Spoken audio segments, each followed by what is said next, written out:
The pace is dropped on a new edition of Soccer Down Here. It is an overreaction Monday, and we got lots to react to from the weekend. Lots of goals in Atlanta, 3-3, a wild, crazy match with a million different things going on in it. We'll talk about that for probably the bulk of the show, although we will get into Barcelona running a demolition job on Real Madrid in the Spanish Clasico. We'll get into Boca Juniors taking advantage of a big mistake from Leandro Gonzalez Perez to beat River at El Monumental 1-0. Agustin Rossi was amazing in goal. Number of huge saves from him. We had FA Cup stuff from the weekend. We got Chelsea bid updates. We've got people throwing things down here, being idiots all over the world, in Germany, in Atlanta, where else did it happen? In Brazil, in Argentina, everywhere, people being morons. Let's stop doing that. But we got a lot of games to talk about, and that's what we will spend the bulk of our time on. So you had a salty takeaways after the game. Jarrett was busy in child birthdays down here this weekend, so he has not given his public thoughts on the match from the weekend. So, Jarrett, take it away. All right. I had to go back and watch some of this because every time I looked at the score, I was just confused. I was confused calling it, Jarrett. That was Nick and I talked about it, in the green room when it happened. But that was an amazing. The first goal was given up was an amazing confluence of bad decisions in a very short amount of time, both from the giveaway and from ball watching, and. Yeah, there's more to it than that, but we'll get into it. Yeah, it's fine. It just seemed like, I caught a little bit of it in between smashing geodes with my kid, but it seemed like they just kind of lost themselves a bit. But the good news was halftime was coming up, and you just had to survive to halftime. And they damn near didn't. I wasn't when I was able to clip over to it. I was like, I'm half expecting it to be 4-1 at halftime. They keep it to 3-1 with a soft penalty. And yeah, Jason, I know it was a penalty. I think it was. A lot of people don't. I think it was. It was very I think Miles gets his arm extended. It's a penalty. 100% he does. He gets his arm extended. You get your arm extended, that's going to get called. Kone takes a step to go down, but yes. We literally had this conversation about the Charlotte penalty. That Atlanta draws the week before. I think this one is softer than that one. Oh, yeah, for sure. It's the same principle of you get that arm extended. If you keep that arm in and you make that contact and it's shoulder to shoulder, you're probably going to get away with it. But you get that arm extended and you're asking for trouble. You're asking for trouble the way the contact was drawn. Kone's smart and Kone's he handles it as well. He does good for it. He also nutmegs Miles and gets the space on him, and that's on Miles. Miles puts himself in the position. Just on it real quick before we talk more about it. Look, he shoves him. Does he shove him enough to send him into the stands? No, of course he doesn't. But he shoves him inside the area. It's a penalty if the ref wants to give it. If the ref doesn't want to give it and feels like it's not enough contact, that's his prerogative as well. In this case, it's there to give, and it's given. These are the kinds of ones, when we go back to our conversation a while back with the idea that you don't have penalties anymore and you have the 35-yard shootout instead of penalties because it's more fair. These are the kinds of penalties that it's like, well, how good of a chance could it have been and how serious of a foul is it? It's not a great situation where he is to try to create an opportunity. I don't know if he could have found a cross or whatever. It's not a ton of contact, but the way the rules are written, ref can give a penalty there because of the shove. He did. He does. And I thought Penso did a great job, by the way. I know a lot of people were angry with the referee, and I'm sorry. Like, you guys know me. I complain about a referee when I feel like it's warranted, but I thought Penso did a good job in this match and got all the big decisions right, or he didn't get them wrong. Let's put it that way. He didn't invent stuff. He didn't make stuff up. I thought he did a good job, and I know people are going to thoroughly disagree with that, but I don't think the referee affected the game at all. I guess so. Now, getting on beyond that, at least you had halftime. It seemed like they recovered at halftime. kind of stabilized things a bit. They weren't hemorrhaging. You're getting opportunities going the other way because you have to push forward and you're getting stretched out. And Montreal's finding space in behind because Montreal. I guess Montreal just decided now that they're out of Champions League, they can remember how to play a bit.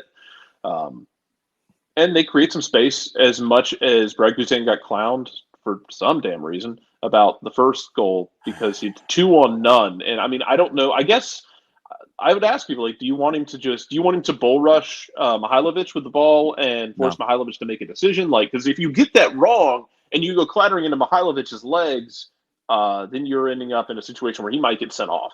It's not even that, Jared. For me, it's. I mean, sure, that can happen. That's part of the decision. But in this, you're taught to delay it as long as you possibly can. You're waiting for reinforcements to get there. You're waiting for help, or you're giving the attacker the opportunity to screw it up. That's your best bet in that situation, because if you go charging out, there's nobody there. All Mihailovic has to do is just put it into the general vicinity of the other attacker. Like, it's not even difficult. So he's waiting it out as long as he can, and Mihailovic handles it well and scores. There's nothing to blame Brad Guzan about with a 2-on-0. That's absurd. No, that's the thing, is like, I don't get blaming Guzan for that. Also, Guzan made some pretty impressive saves in the second half to keep you within shouting distance because, like I said, you're getting forward, you're getting stretched out, and Montreal could have made it 5-1. Like, it could have been a beat 'em up, and Brad Guzan makes some really impressive saves. Dom Dwyer fears on the field for 3 minutes. I don't think his red card was malicious. It was just reckless. And it's red, easy red. It's an easy red. Yeah, I'm not saying it's not a red. It's a red. For sure. I agree with you. No, I'm totally agreeing with you, Jared. Like, it's a red. There's no question about it being a red. But no, he's not trying to hurt anybody. He's just late and looking. There's one replay, maybe from the broadcast booth side, or coming or down the field, across the field, or the other from the other goal, the long view, where you can see the ball bounce and you see his foot come up and he's trying to stab where the ball was instead of where the ball is going to be. And I think he was trying to pick the ball out of the air there, and he was, half second, full second late. And at that point, ball's gone, leg is there. So yeah, it's absolutely a red. That's up on the outside of the knee. That's red every time. I think he's going where the ball was. He's just slow to it, but it's absolutely a red. And then somehow Atlanta United does. This is the second time they've done this, by the way, scoring 2 goals down a man. They did it against Minnesota in my least favorite game in history in 2017. That was also the Alex Tembakis game, by the way. Also the game where Tito Villalba got punched in the face multiple times and nothing, or LGP got punched in the face multiple times and nothing got called. LGP got punched in the face. Tito Villalba had suffered one of the worst fouls I've seen ever that didn't get a red, with a flying leg scissors at the knees. It was horrible. I thought Tata was going to come off the bench and throw hands with Adrian Heath after that one. But you bring on Thiago Almada, and then he eviscerates 2 people and then puts one off the inside of the post. Good grief, that goal. Oh, don't worry, it's my goal of the week. It's going to be on the 4-2-3-1 as one of the goals of the week. Because the other one on the goals of the week is Brooks Lennon hitting a free kick from East Jesus. That I don't know what happened. I really want to ask the keeper what happened when he's not getting actively yelled at by Victor Wanyama. Did the ball have late movement? Was it like a cutter and it just moved late? Because I saw some criticism out of Canadian journalism that the wall could have been better, and that the guy on the end of the wall I'll tell you why the wall wasn't better. Why wasn't the wall better? The wall wasn't better because Thiago Almada drifted wide to the left, and there were 2 people there. Yeah, Breza was distracted and the wall was distracted because there was one person maybe 10 yards from the wall to Lennon's left. And then Almada, who wanted the free kick initially, and he left it for Brooks, and he took up a position even further to the left, almost like corner of the penalty area, with no Montreal player anywhere near him. And if Brooks had taken it quick, he could have played it to Almada. Almada would have had one touch into the 18 and go to goal. But he didn't take it quick, so Montreal got distracted. I think they pulled a person from the wall or were rearranging pieces and all of that. it was just enough of a distraction to make things unsettled. And also, I mean, I thought it was going to be a chipped into the ball into the area. I didn't expect Lennon to go to goal there. I don't think Breza did either. No, and I don't, it's because what gets me about it is it seemed like Breza had it measured. You know what I mean? Like he reacted the way really he's late. yeah, but the way he's looking at it before he jumps almost makes me think like he didn't really he thought he had it measured and then he didn't, because it seems like he's fine and then he just kind of lunges at it, goes off his hands, and I was wondering, like, did he just misread the hell out of it, or did the ball have a little bit of late spin? Or I mean, You're not going to get late spin. Like, it's not going to work that way. I think it had more spin than maybe he thought. It definitely had a lot of right to left on it. Like, it's not going to pick up spin, but it had a lot on it. Like, it wasn't as powerful of a free kick as it was a curler. So it was a little difficult, but I think everything led into Breza not 100% being locked in, and it's just enough of a distraction with a good free kick. It wasn't, the greatest free kick you'll ever see. It was a very good free kick for Brooks Lennon that worked.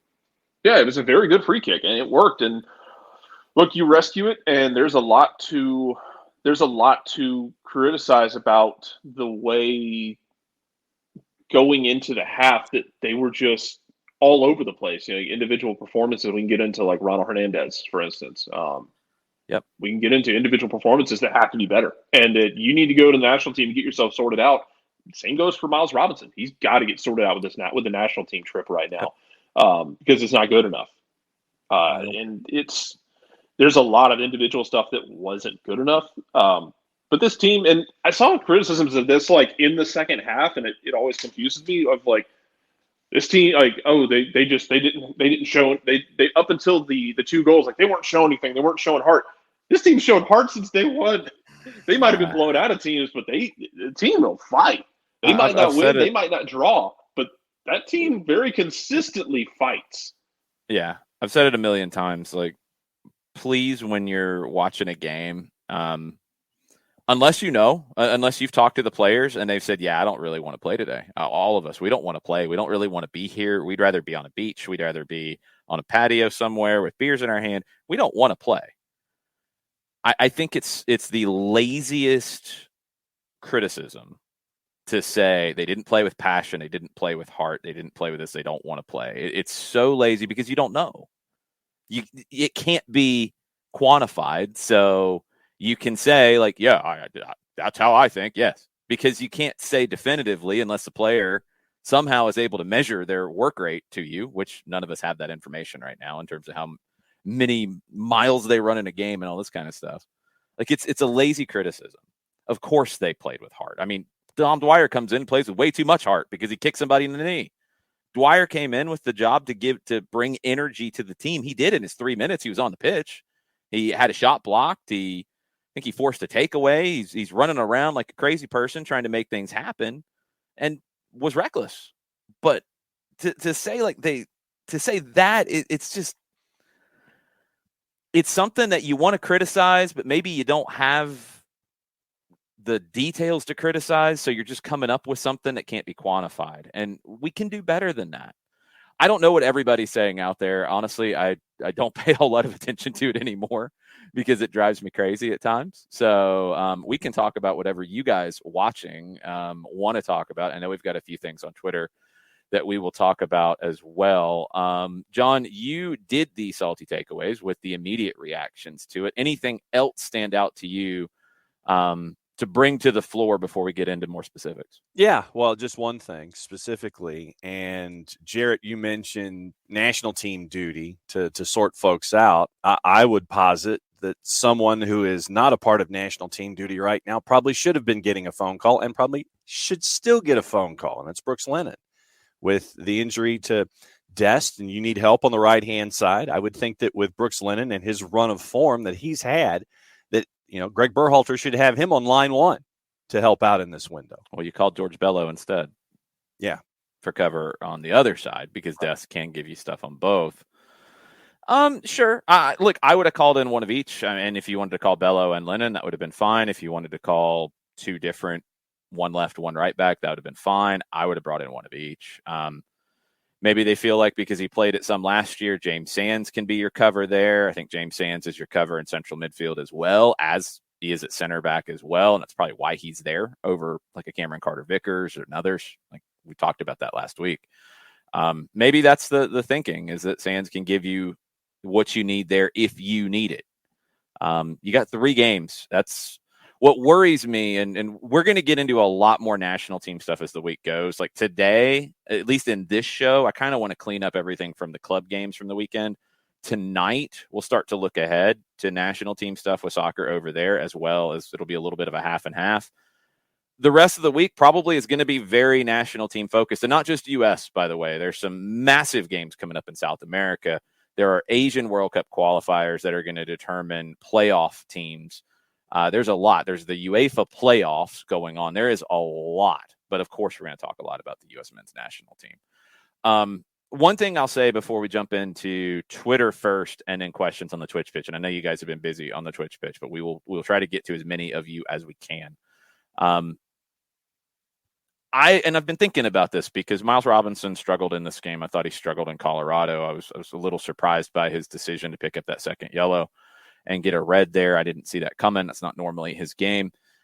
I really do wonder if, with Miles Robinson going into the 3 biggest games of his life, and club is everything, of course. He wasn't a factor in, outside of one playoff game in 2018 in that run to MLS Cup. He wasn't expected to play in those games, so you weren't affected as much. He probably doesn't feel like the biggest games of your life.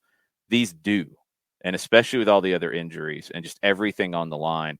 I really wonder if he has been distracted because of it, and it's completely understandable.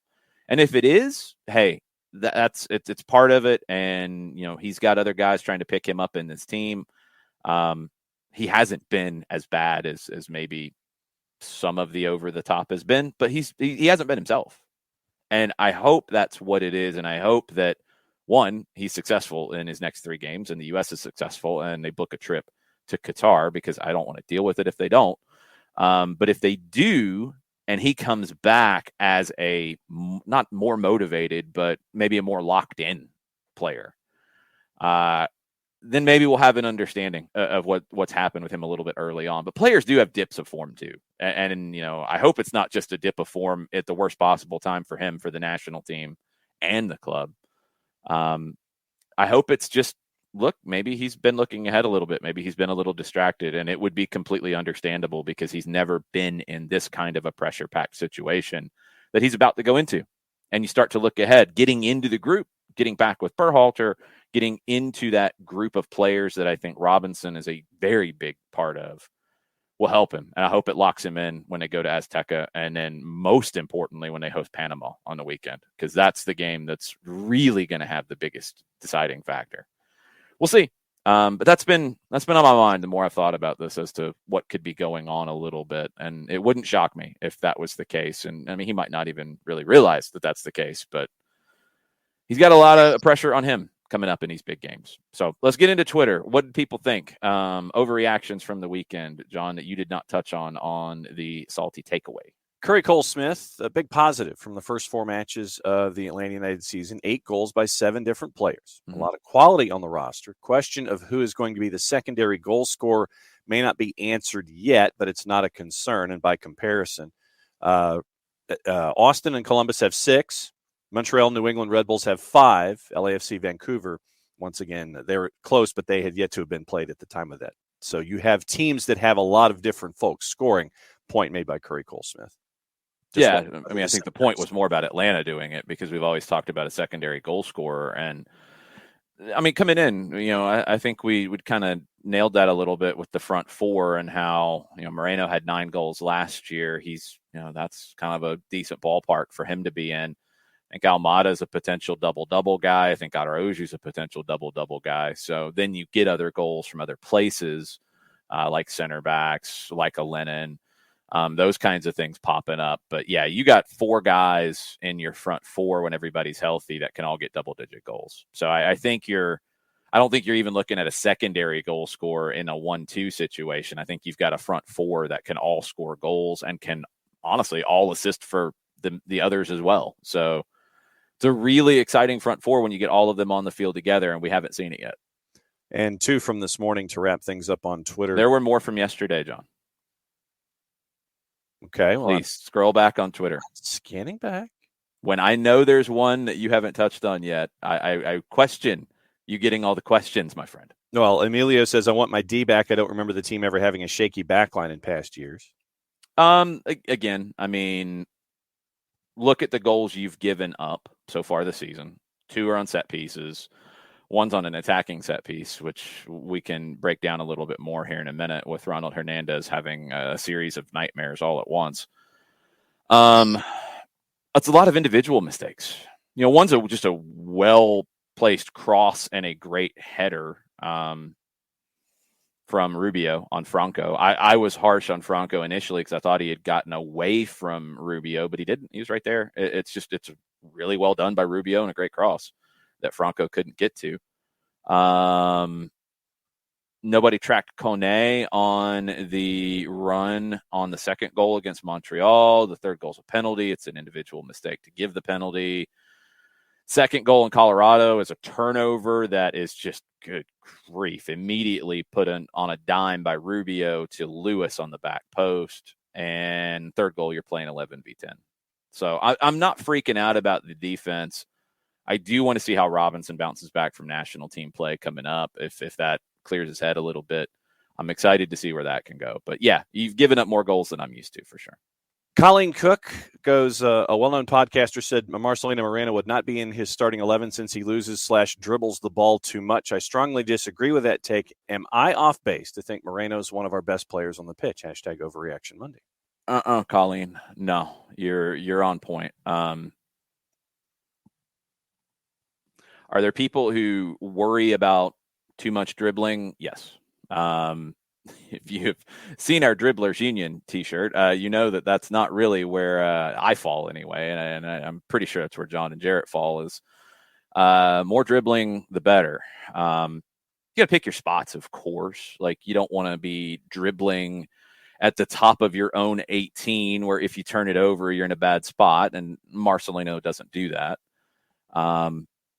You can't just dribble all the time. No, that's not good either. And Marcelino Moreno, in terms of the shots that he created last year and the shots he's creating for himself and others this year, that's not his game either.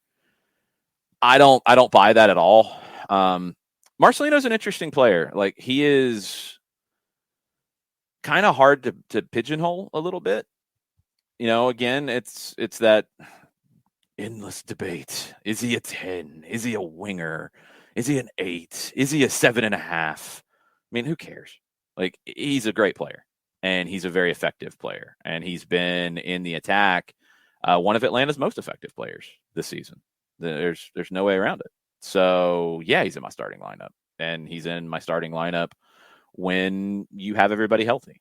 He is a player who can win you games, and I will always opt for match winners in my team. 100%. Always. Never going to question that. And I'm not going to freak out when they lose the ball in the dribble from time to time. Because they will. Because every player does. Messi does. Cristiano Ronaldo back in the day when he dropped 700 step overs. Sometimes people would figure it out on the 699th. It would happen. It's okay. Any great dribbler in the world, Garrincha, lost the ball sometimes. Everybody. It's okay. It happens. Ronaldinho, it's his birthday today. He was dispossessed on the dribble sometimes. It happened. But how many times did he smoke somebody and either score for himself or create space for others? And that's why I think this is so important. And that's the point that I make with dribbling. It's not just, I like dribblers because I like skilled players and I like attacking soccer. There's more to it than that. Let's go a step further tactically. Jarrett, we've talked about this a million times. A lot of teams come into Mercedes-Benz, and Montreal got penned into this at times, where they will play a line of 5. They'll play a line of 5, and they might play 4 midfielders in front, spaced out. You have no space to operate in when that's the case, right? Generally, yeah. How do you create space in those situations where there's not space to pass into on the dribble? You beat people. You open the game up. You destabilize that defense because what happens? Marcelino going up against a line of 5. Okay, he's got the wing back on him. Let's say he's out wide on the left. Wing back steps to him. Marcelino smokes him. Players move to try to defend him. When they move to try to defend him, that opens up space for others. Barco was brilliant at this. Barco would move defenses by his dribble. Barco did it differently than Marcelino. Marcelino will try to go to goal. He's pretty north-south. He's pretty direct with it in his dribbling, but not just for himself. He'll make the pass as well. He will destabilize the defense. Barco would move a defense. What Barco was really good at on the dribble is he would make the defense shift and then play back into the open space. Dribbling has a huge, huge element of success in teams, whether you're a possession team, whether you're not, but especially Atlanta, as you're going to face teams that sit back and try to take away that space from you, you create it on the dribble. So Moreno's critical. Araujo is a great dribbler. Almada is a very, very good dribbler. Josetu is a very good dribbler in that central midfield. George Campbell, when he steps forward, good on the dribble. You need those. Andrew Gutman, very good dribbler. You need dribblers in a team like this because you can't always pass your way to create the chance if the other team sits back on you. You break them down on the dribble. This is one of the things that I have screamed about with what Jake Mulroney gives you late in games. 100%, yes. Jake Mulroney is a very I don't know if he's underrated anymore as a dribbler because he's been breaking people down. But you also know that he can tap into speed merchant zone if he has to. So if you're playing against a team that gets stretched out, Jake Mulroney can stretch the back line and can win just on raw speed if you want to go over the top. But he can also win on the dribble as he did last year, as he did the week before against Charlotte, where again fortune favors the bold. But he can go against that team that's packed in where he can try and win a one-on-one, which he did a couple times last year actually in tight spaces. Or he can, if you decide, hey, we need to go route one with it. Hey, Jake, just go Randy Moss 1998 style and just go long and get underneath this. You can do either one, and it's that ability to do either thing that makes him so valuable. And yeah, you want to have guys who can. Marcelino Moreno, as we saw last year. I mean, go back to the DC game last year, which was I think I put in my goal of the year because he just dribbled past 5 guys. It was just one after the other, and then gives it to Bello for the simplest tap in of his career. It was like a 0.95 xG for Bello. You got to have guys who can. You'd like to have guys who can do both. I think Diego Almada is going to be one of those guys who can do both. I think all the guys you have can do both. I think in terms of dribbling to create opportunities for themselves or for others, can go speed, can go. I'll say that as Marcelino's not as fast as those guys, which isn't to say that he's got a great first step though. When he gets past you, it's more of a quickness than a raw speed to me. Yes, yeah, that's a good way to put it.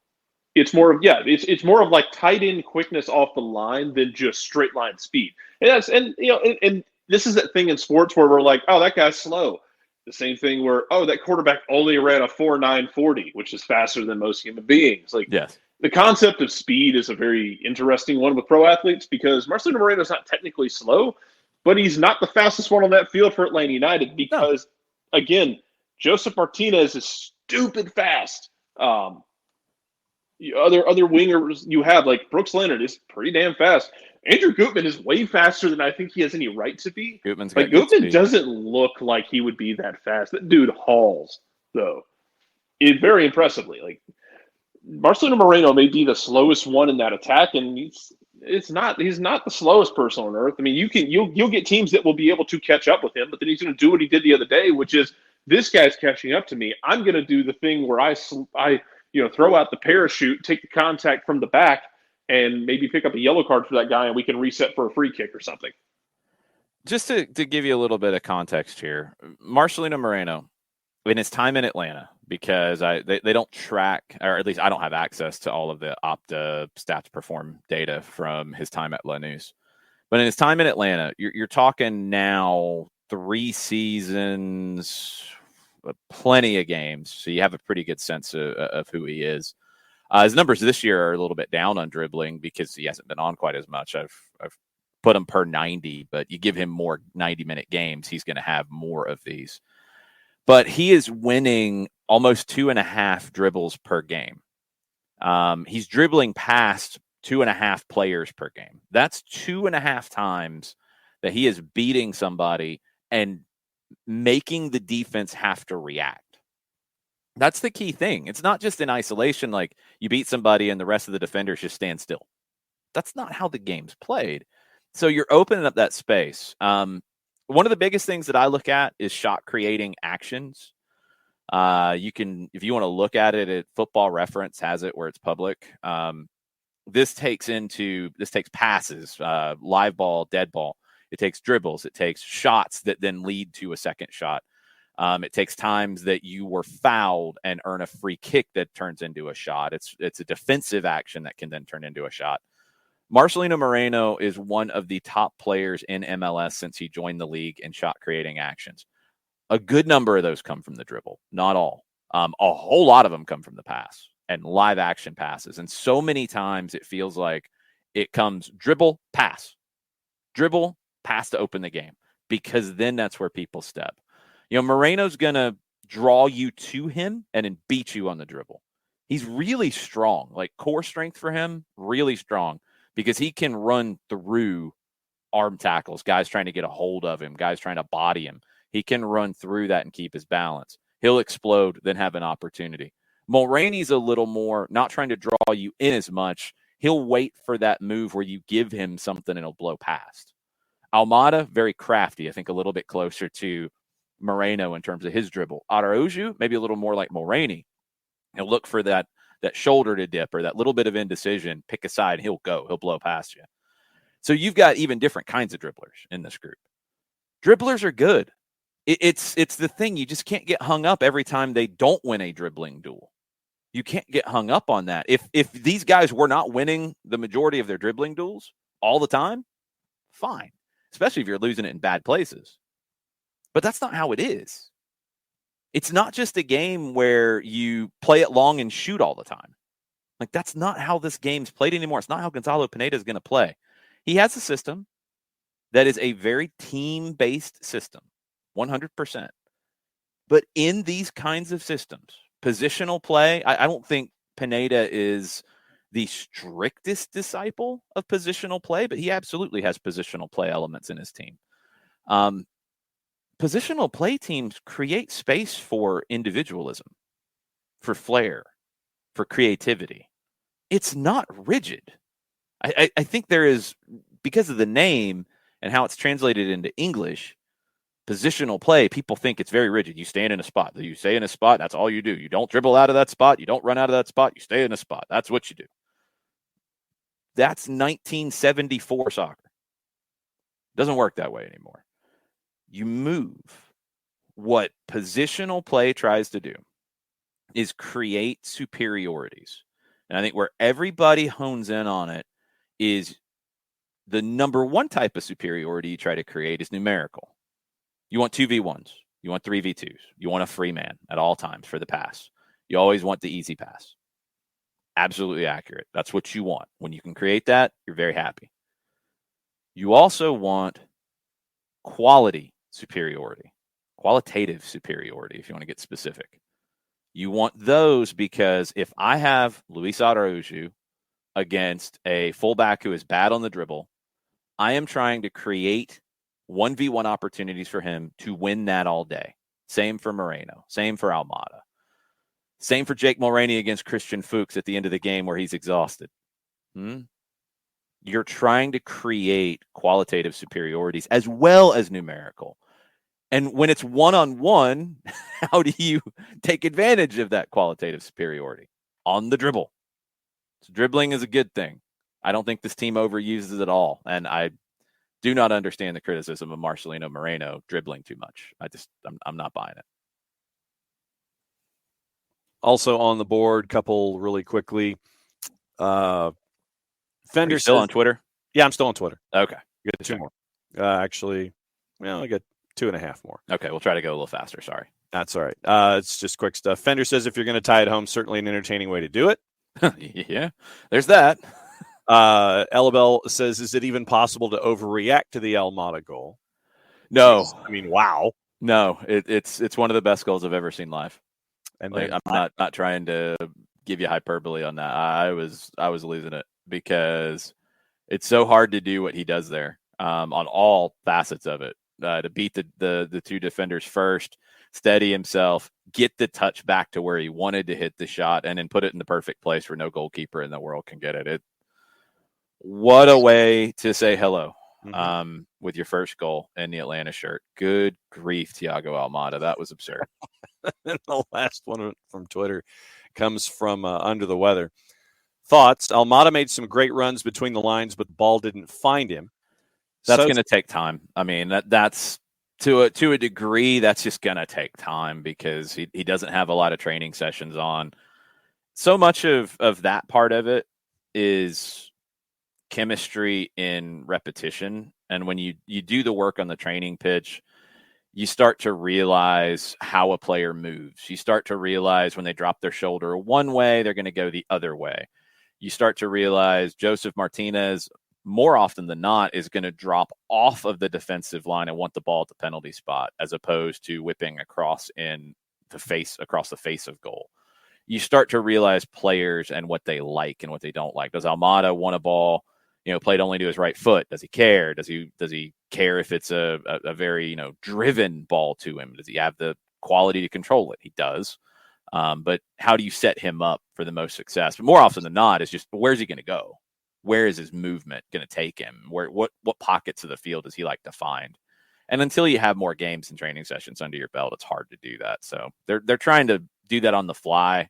It's like you get a lot of really talented musicians in an all-star band and you're asking them to figure out a set list on the fly. It's probably going to be really good at times, and it's probably going to be a little disjointed at times. That's kind of where it is with Almada in the attack right now. Sosa brought some different life into the center of the park. Yeah, a little bit. I think what he did more than anything, I don't know if he brought the different life. I think he freed up Osvaldo Alonso to bring a lot of life because, Sosa's going to sit a little bit more, and Ozzy could then just go and try to find the game and make something happen.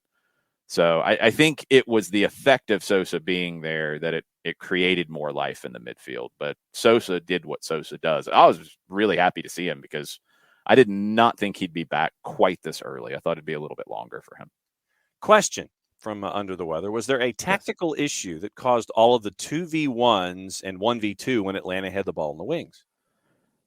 In Atlanta's possession, a tactical issue that caused the sound. There's a modifier. It sounds like a negative, but I think it's Montreal in possession heading toward in the attacking third going against Atlanta, because I specifically remember Torres creating some issues. I think that's what Under the Weather's getting at. It's just transition. I mean, more than anything, it's transition because you're going to commit numbers to the attack. What jumped out to me, and Jared, I want to get your thought on this too. Looking back at the numbers in this game, we've talked about the counter pressing as such a huge factor in what Gonzalo Pineda wants to do, something they worked on all in preseason. Montreal's a tough team to do that against because they're very good. They're very technical. And Atlanta's counter pressure, outside of the first goal, which was 100% created by counter pressure. It wasn't just, I'm going to pass the ball to Josef Martinez because I feel kind today. It was Tyler Wolff had run through trying to get a 1-2 back from Josef, didn't get it, circled around, continued his run, put pressure on. Hosechu put pressure on. They force the panic, and a ball then given to Josef out of panic.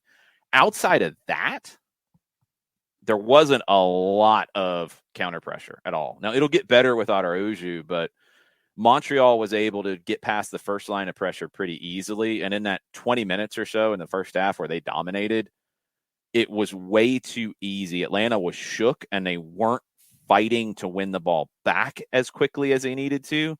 And that's how this team's built. So when you don't do that, and you're still committing numbers forward, the spacing gets out of whack. The gaps get bigger, and you create 2v1s and situations like that. Montreal's good. They're going to do that against teams. Let's give them credit. But I thought the pressure dropped at times in this game, and it was the worst Atlanta had in terms of pressure all season, Jared.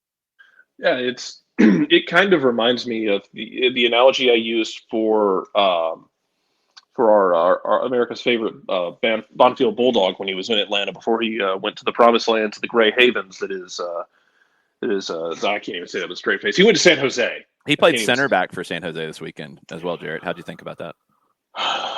Man, San Jose is just basically an experiment at this point. It is. It's a laboratory. It's yeah, it's a laboratory and nothing good's going to come out of it. You're going to have to get the CDC involved at some point with that laboratory. Yes. But it reminds me of what Remedi was like at times, especially in 2020, where when Remedi was on, it was fine. But if something happened, if something went wrong, and it was almost like it took him out of his rhythm, and it was hard for him to find it again. It was like watching someone play Guitar Hero where they lose the rhythm and they can't find it again. Mm-hmm. And you need to stop for a minute to try and find it again. But it's the middle of a game. You can't stop and do that.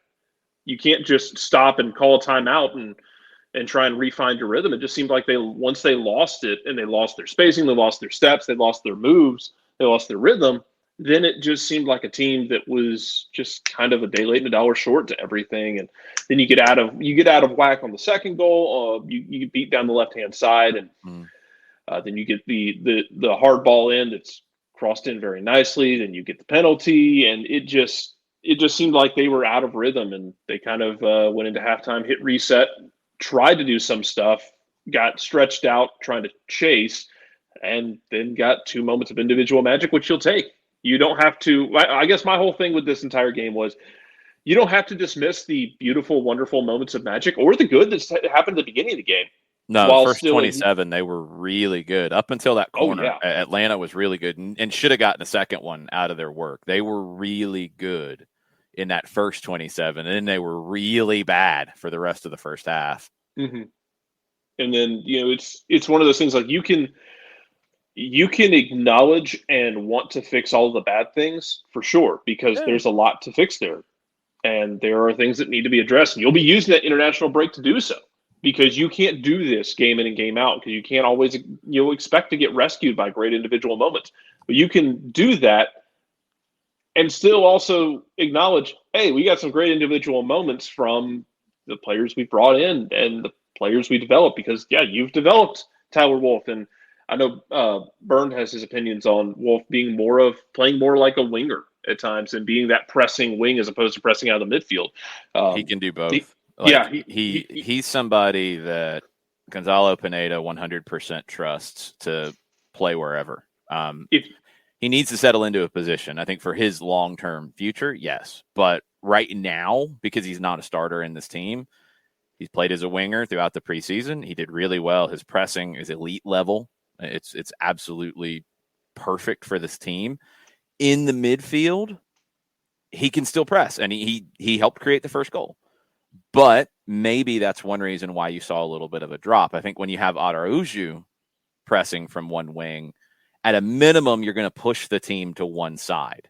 And that's what, if you're going to be a team like Atlanta United and commit numbers forward. And look, Jarrett, before we've had this conversation over the years about 2019 and Frank de Boer making the decision after early in the season, he saw that high line wasn't going to work with the pace he had defensively. They dropped behind the ball. They didn't press high. They still got numbers forward, but then they would drop behind the ball as quickly as they could. This team's not going to do that. But if you don't press effectively, you're going to get opened up at times, because that's a big part of how they will play. And that pressing quality was not there after conceding the first goal, really up until the second half, because it just dropped, and you saw how bad it can be in those moments. You might get cut open anyway. I mean, you might do the pressing right and get cut open anyway. And that 100%. Point you're asking the gamble you're taking. Yeah, you're asking your defensive players and your Miles Robinsons and your Alan Francos and your George Campbells of the world, and also your wing players. Hey, there's going to be times when you're put in one-on-ones, and I need you to win them. It takes bravery. That's why you have the players you do, because they can win those battles. It takes bravery to do it. And if y'all want to see more of what Tyler Wolff can do in that press, go back onto ESPN Plus and go back to last year and watch some of the twos games. Specifically, go watch when they played Indy 11 at home, and go watch at least one of the games where they beat Tulsa like a drum, where Atlanta United's 2, which is more complicated than just we've been over this. It's more complicated than just throw numbers forward and pressure. Like it's a structured dramatic pressure. Yeah, but it's not dramatically different than what you're doing under Gonzalo Pineda right now. No, but I don't want people to think it's just like you're throwing bodies forward like it's the no, but I don't want people to think that the first team's doing that. What you're doing, because these are teams that are working together, and these are players that are going from one to the other, is good pressure. Now you can do. Let me take that back, because that's not fair. You can press in a lot of different ways. You can be a ball pressing team. That's a lot of what Jesse Marsh wants to do with his teams. Jesse Marsh wants you to flood the ball. He's kind of old school in that mentality of, okay, the ball's with the right back. I'm sending 2, 3, maybe 4 players at the ball, expecting to create chaos and win the ball back and then immediately go to goal. He's ball pressure. You get some teams that are more space pressure, more zone pressure. They want to take away the passing options for the person on the ball and then go to it. So you can do it different ways. One thing that you see consistently with Atlanta United 2 and Atlanta United is they are definitely pressing you into a corner. They try to press you into a corner of the field. They want to trap you in a corner. And the midfield, the second wave of that pressure, is so vital. And I think that's why you've seen some players, Efrain Morales has really picked it up this year. I think I've been really impressed with him. Robbie Mertz is very good at that from an Atlanta United 2 perspective of jumping into those passing lanes and winning after the first line of pressure is broken with a pass, winning the ball. I think Mateus Osechu has shown very good quality with that with the first team. Amar Sejdic did a good job with it. Ozzy Alonso's elite at it in reading where that pass is going to go.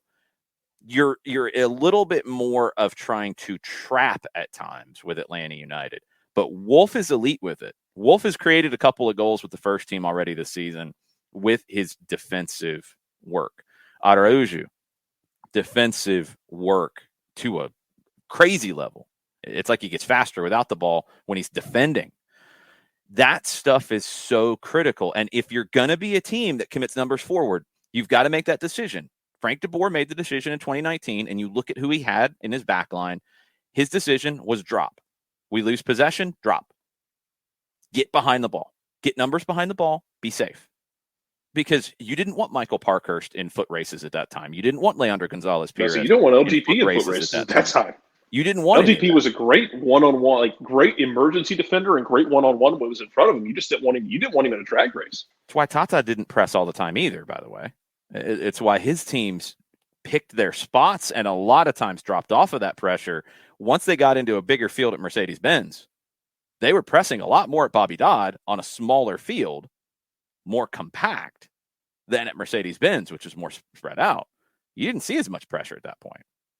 So keep those things in mind. Now you have a team that's built. George Campbell can run anything down. Miles Robinson can run anything down. Alan Franco's got really good speed, recovery speed especially, and he's good with his body in those moments. He had a couple of huge plays in the first 45 before he had to leave with a leg injury. You've got defenders who can play in those big spaces now, and you've got a lot of speed in the team to recover. But if your pressure isn't good, and especially if it's not just happening, you're going to get cut open more. And when you have defensive action numbers like Atlanta did in this game, which were minuscule, that's a problem. You still created a goal out of pressure. That's great. But you got opened up more than you're comfortable with. The pressure has to be better, and it has to be more intense. And when you have a moment, which had nothing to do with the pressure, it's really a lot of individual mistakes on the first goal, that can't affect you for as long as it did. That first goal turned to 2 more. You can't have that. Make a mistake, you got to throw that thing in the trash and move on. Didn't happen here.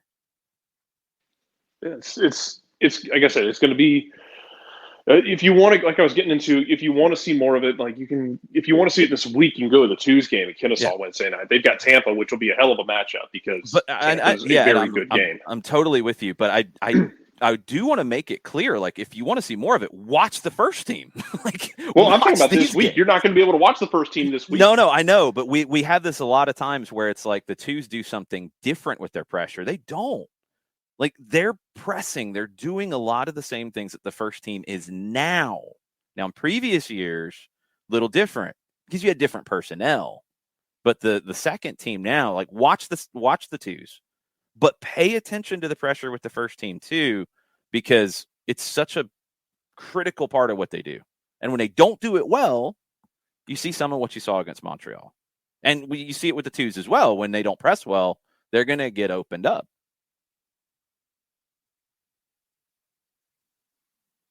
Yeah, they are, and it's still going to be the same thing of, hey, I'm going to need you guys on the back line to step up. It's going to be, hey, Noah Cobb, I need you to win a 1v1, or Grant Howard to win a 1v1 in the same way you're asking Miles Robinson, or George Campbell, or Alan Franco, or whoever it may be. Like, you're going to ask them, hey, you're going to need to show bravery because these guys are going to be pushing up the field, and you might be in a situation where you're going to have to defend like that.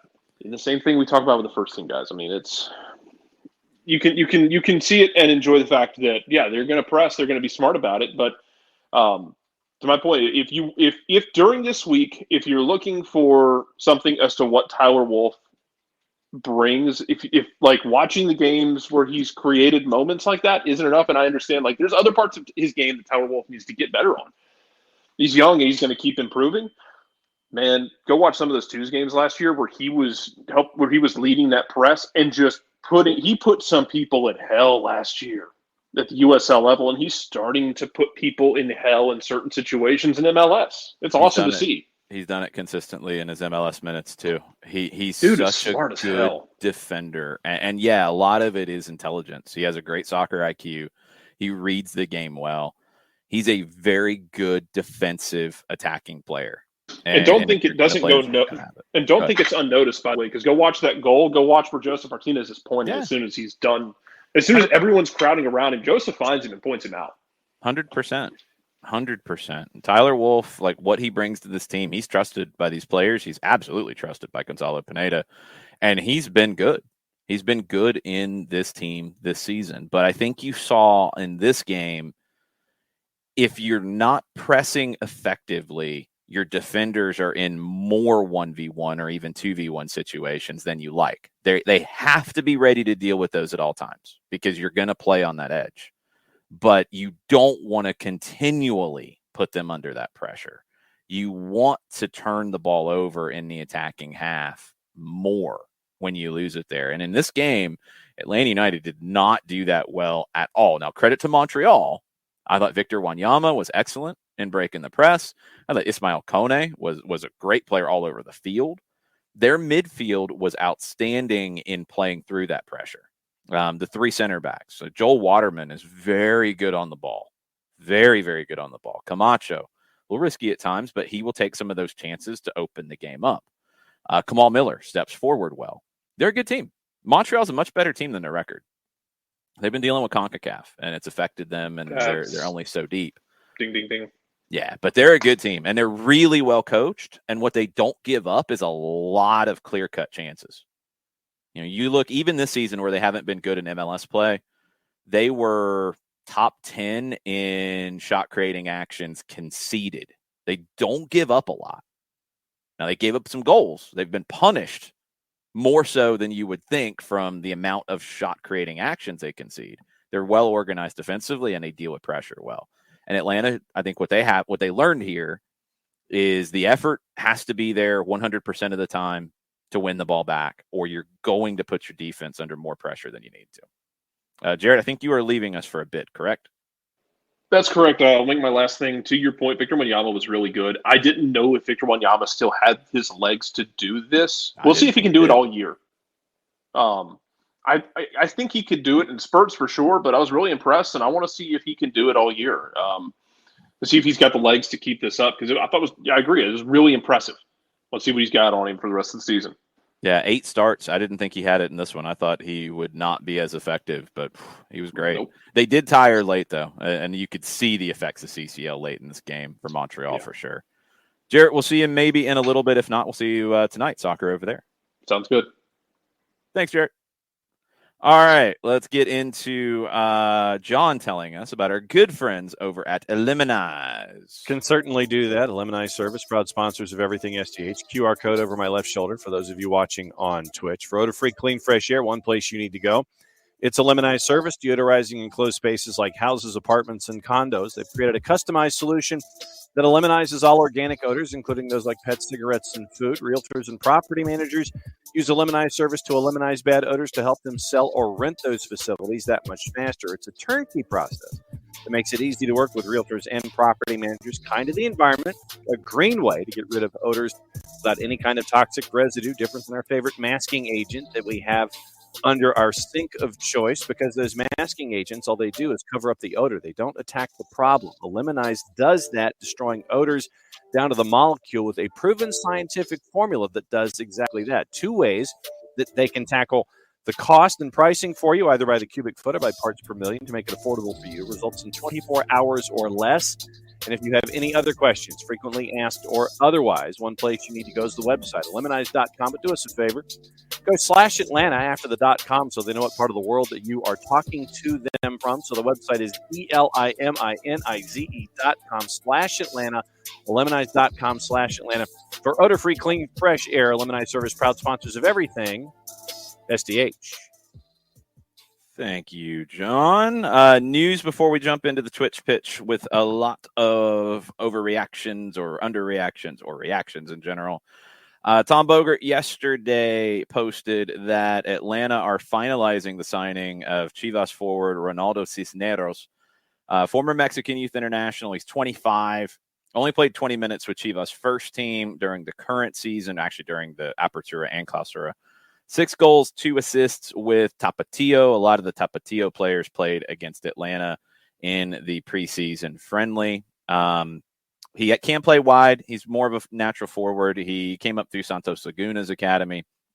He'd be more depth up top, and really in all the positions. He could play wide. He could play as a 9. I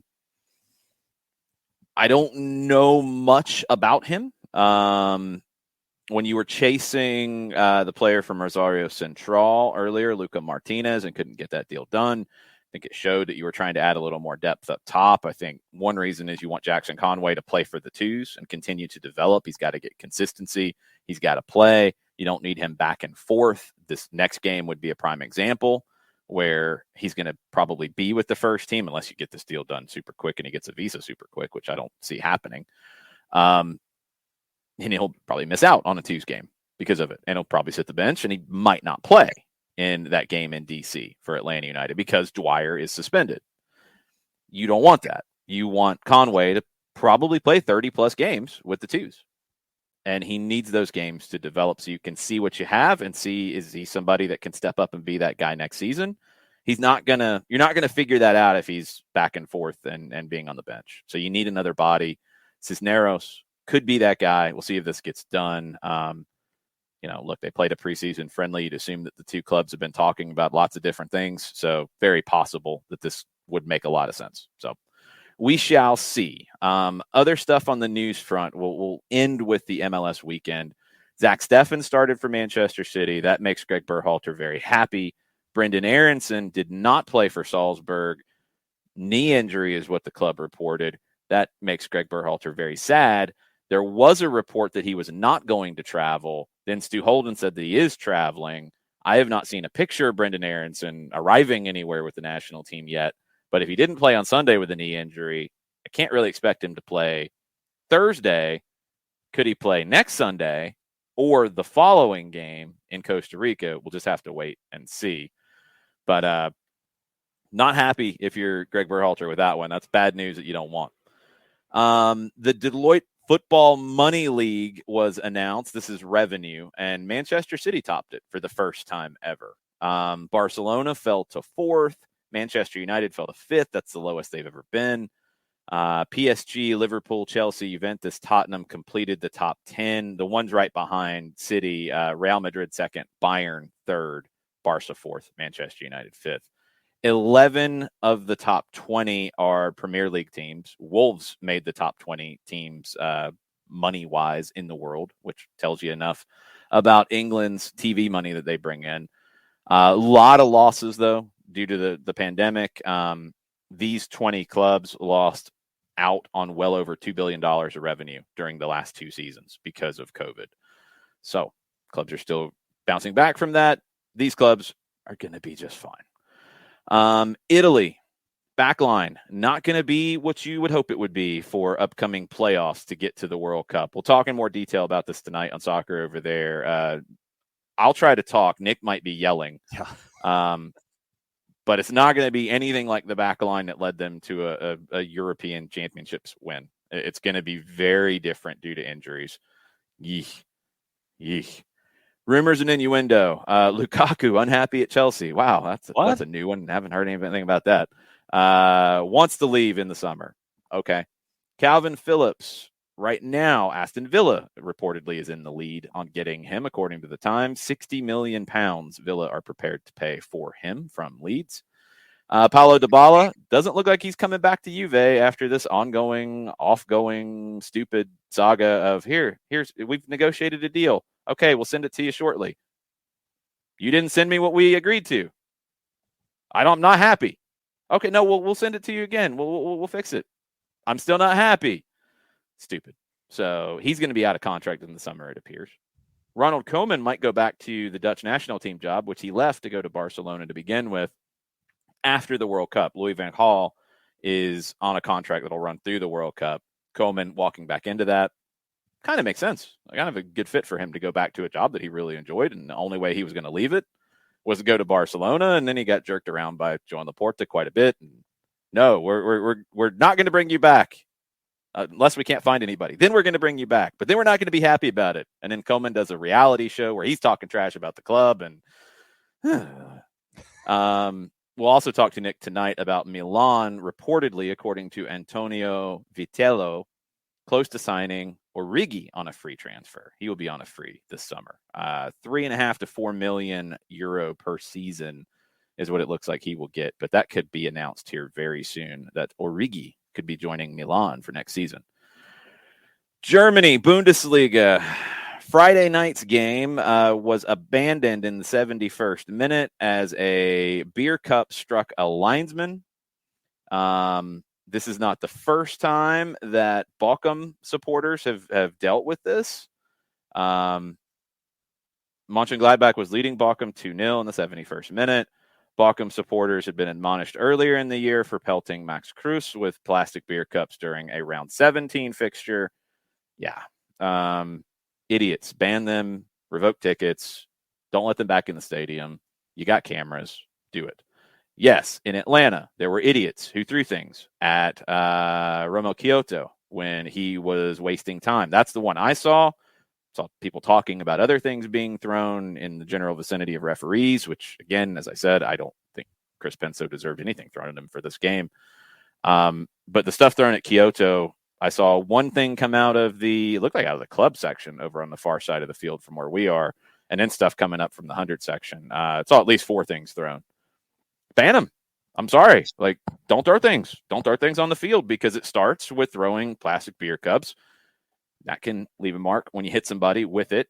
But then it graduates to what we saw in Brazil, where a cell phone was thrown at a player. And the tweet from Grêmio, when their player was hit with this, Lucas Silva, substitution, Lucas Silva off, bleeding after being hit by a cell phone. That's in the tweet report of the game. Former Real Madrid Marseille midfielder bleeding from the mouth after getting hit in the mouth with a cell phone being thrown from the stands. Last time these teams were going to play, and it's Grêmio and who was it? Internacional. Last time they were going to play, Internacional fans attacked the Grêmio team bus on the way to the stadium. They meet again on Wednesday in the second leg of the semifinal at Grêmio. Yeah, this is why you don't throw things. This is why it's not allowed to throw things. This is why when people throw things, they have to be punished severely, because it might start with something that is paper or a banner or a plastic cup that's empty or whatever, and then somebody chucks a cell phone and hits somebody in the mouth. No. It's all got to stop. It's all ridiculous. It's all embarrassing. River Plate, going to get in trouble. They might have a stadium closure. for a lot of things. But one is throwing things at Boca players after Boca won the match. You had to have the police shields to protect people getting off the field. You had to see that when Newell's scored at Rosario and Rosario Central and won that game. The police shields had to come out to protect the players from things being thrown at them. It's got to stop. How it stops is you have so many cameras in stadiums now. It is pretty easy with the electronic system of tickets and entry to start to identify who's where. It's not always perfect. And I what I don't want to hear, and this is what drives me crazy when this stuff comes up, there will always be the but it might go to this person, might go to that person. Somebody might be using this ticket. Somebody might be in a different spot. Okay, we'll deal with the buts when they come up. But that's not a reason to not do anything. It has to get resolved. Germany, Argentina, Brazil, Atlanta, all had things thrown from the stands onto the field that I saw this weekend. I know there's a whole lot more. It's embarrassing. And when it continues to happen this way, it's only going to get worse. Be an adult. Don't throw things when you get mad. That shouldn't be something we have to talk about on a sports show, but we do. You see somebody throw stuff? Report them. Like, I'm sorry. Don't be a snitch. I don't care. It's going to lead to bad things. River Plate, again, not just because of the things being thrown on the field, but you had issues with fans trying to break through the gates before the game started. You had a flare in the stands. Reportedly, too many people were allowed in. Lots of issues with police involvement now, and I think a prosecutor has filed a whole bunch of incidents, and El Monumental might be closed to fans for a period of time because of all this. If it gets to that point, now look, that again, extreme because you had people trying to bust into the stadium. We haven't seen anything like that around here, but if you keep getting stuff thrown on the field, yeah, you're going to have to start considering punishments severely across the board. It's got to stop. It's not okay. It's not funny. It's not cute. It's not, ha ha ha, look at what I did because this guy's wasting time or I don't like the referee. It's embarrassing. You wouldn't teach your kid to do that. I was taught not to throw things at people. Like, come on. So please, so many of you are involved in different aspects of supporter culture. Please make this a big deal. It has to be. And I know the capo, whoever was on the capo stand, I heard about it from the TV call. They were talking about stop throwing things. I heard that. That is awesome. I love that. But you have to stay on it because it's not going away easily because it's happening everywhere. And you see it's like, oh, yeah, I should do that because that's what you do. No, it's not. It's not what you do. It's embarrassing. So it's got to stop everywhere. We'll see what happens with Gremio. We'll see what happens with River. We'll see what happens with the game that got abandoned in Germany. It's just, it's bad. Other stuff on the field before we get into the Twitch pitch. That game in Argentina, huge performance from Rossi in goal for Boca.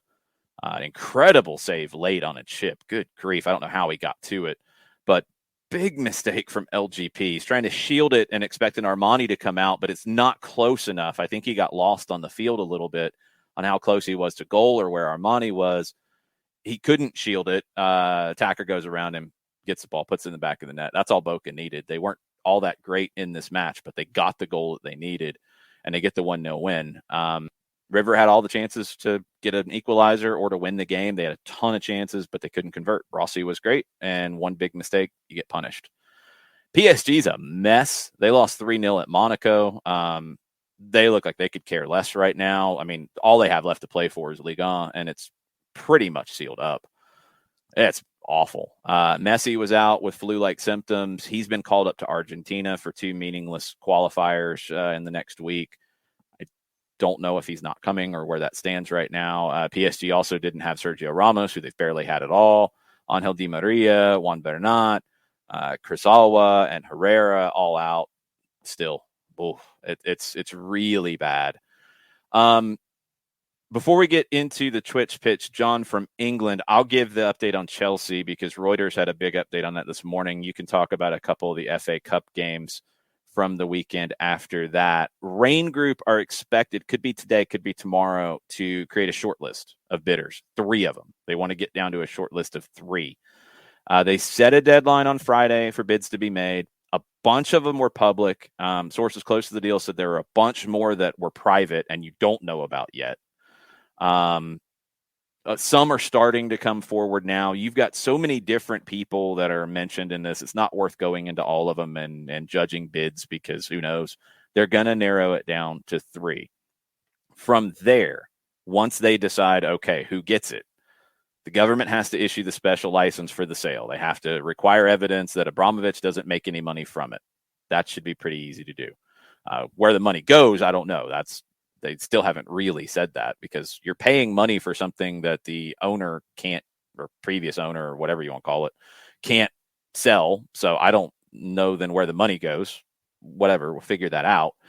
Then you have to go through the Premier League's owners and directors test before completing the takeover. And we've seen how that is. I don't know if it might be one of those Scantron tests. It might be a ABC. I have no idea what it is. There are a lot of tests out there, and this is one of them. Yes. Yeah. I don't know how thorough this test is. But you got a bunch of public and private bids. We'll see when we get this short list of 3 is what is being reported from the Rain Group. Could be today, might be tomorrow, and then things will continue to move. What happened on the field in England? FA Cup.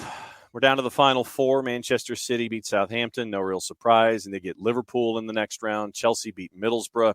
Crystal Palace beat Everton. So you have Man City, Liverpool in a semi. Chelsea, Crystal Palace in a semi. Crystal Palace beat Everton 4-0. And Frank Lampard, after the match, basically called his team out. He says, quote, "I don't have a magic wand to get inside people's heads and change resilience across the whole squad. It's a work in progress. The difficult thing for us, we don't have lots of time in terms of the league to do that. My job title is quite vast as a manager, but to get inside heads and change that with the flick of a switch is not possible. It's a quarterfinal today to get to Wembley, and if you haven't got the confidence to play, you can quickly flip it and say, have you got the blank to play?" We'll go ahead and say grapefruits, because I think the word... Yeah, about to say, that's not too bad. Yeah, bollocks for me, I think, is the word that was used as it was asterisked out by all the print services. But I agree with him, by the way. Yeah. He's right. Quote, "That's the football reality. If you fall somewhere in the middle, then don't worry about it. We didn't play that badly. Palace didn't play that well, but we lost 4-0 because of lack of confidence and a lack of what I just said," end quote. Yep. Ding, ding, ding. Ding, ding, ding. So Everton, they're hurting right now. And they're right there just above the relegation fight, and they're drawing themselves into it with their play, even though they did get a win last time out against Newcastle.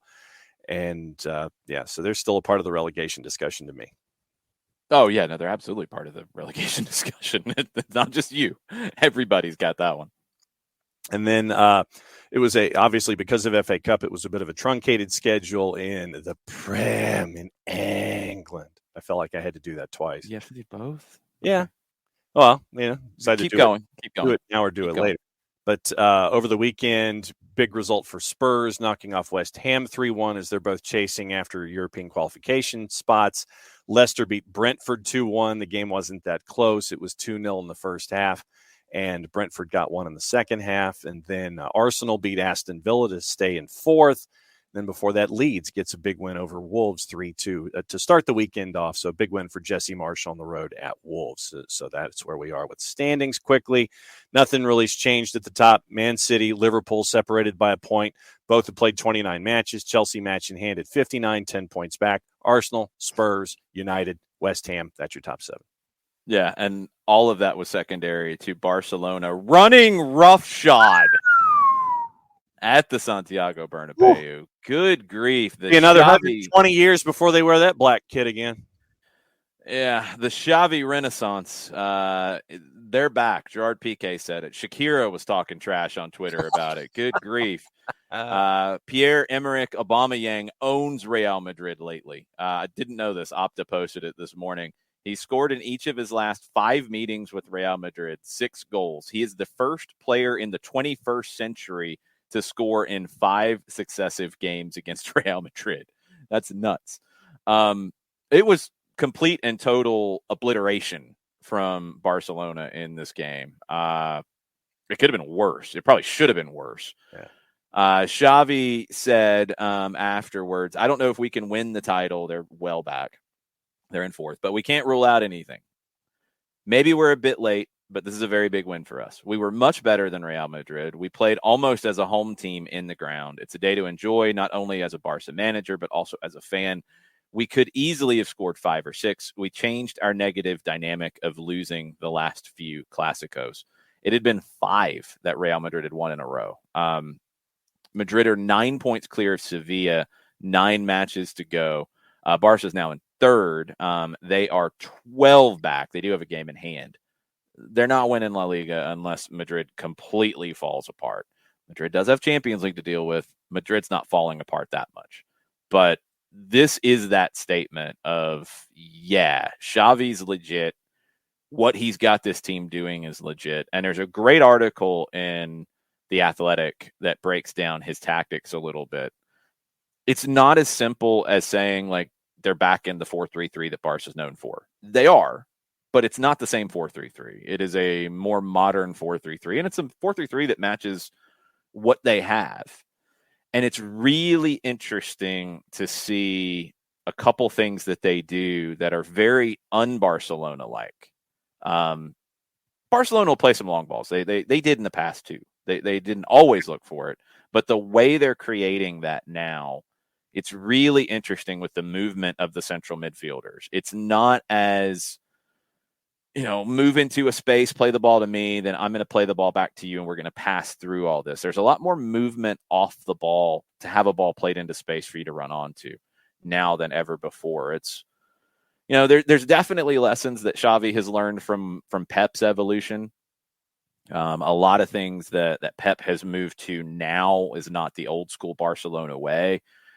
Matches what he has. It matches what he had at Bayern as well. And Xavi has learned from that, I think, but also adapted to the players that he has. And he's created a system that everybody's buying into. They work their tails off for him. And you see the quality of all of that coming together right now as Barcelona's playing as good a soccer as you'll find. It's amazing to watch. And that was such a shocking result for a Madrid team that the questions are all going to be there. They were there after the first leg against PSG, which I thought were unfair.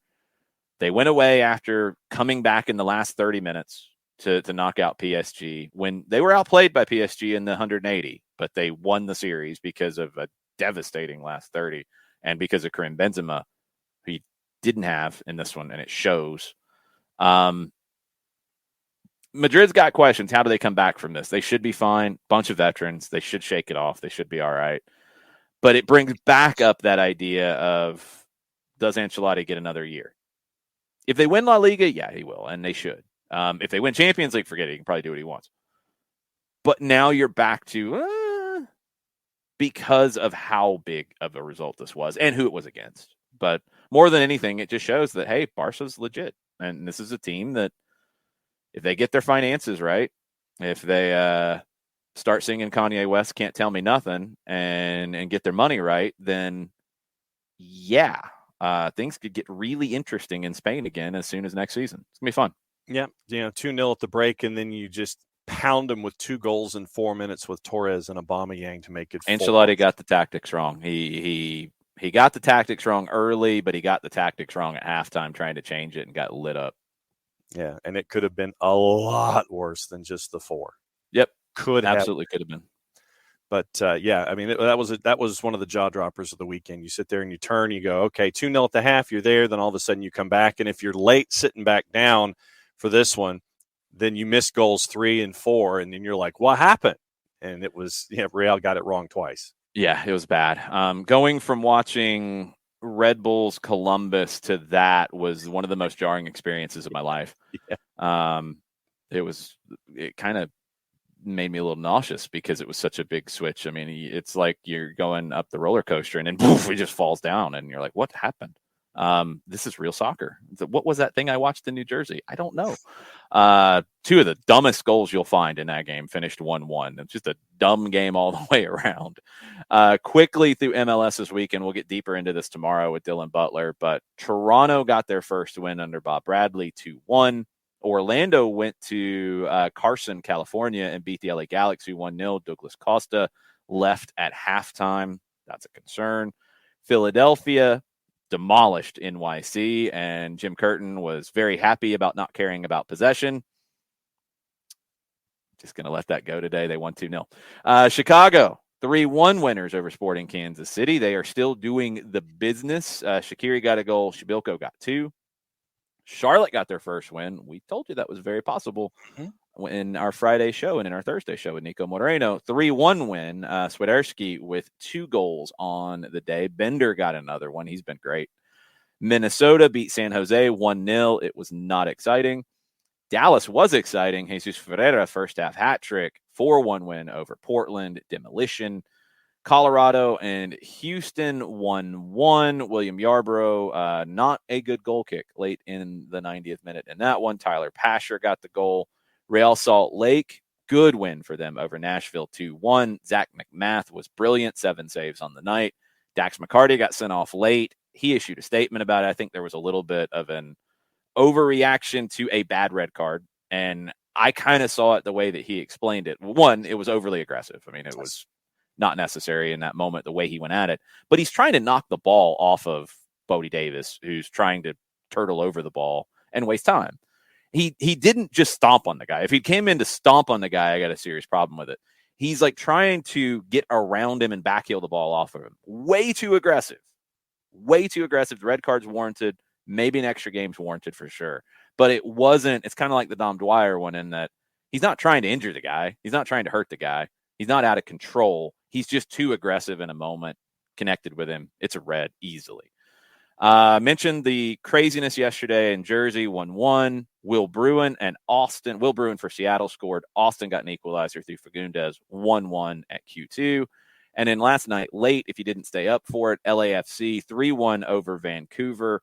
Tristan Blackman got the opening goal for Vancouver. Then Ryan Hollingshead answered. Then Vela. Then Hollingshead got another one. 3-1 for LAFC. We'll go into more detail on that tomorrow with Dylan.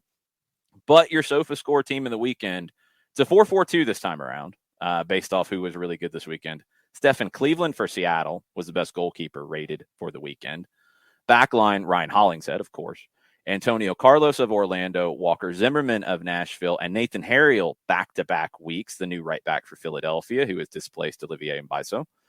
Ismail Kone of Montreal, no shock there. He was brilliant.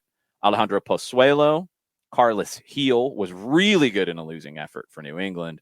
And Ben Bender for back-to-back weeks for Charlotte, one of the highest-rated players in the league. Karol Swiderski was great for the week, got a 9.3 in his game, but we had our first 10 of the season, Jesus Ferreira, with a first-half hat trick.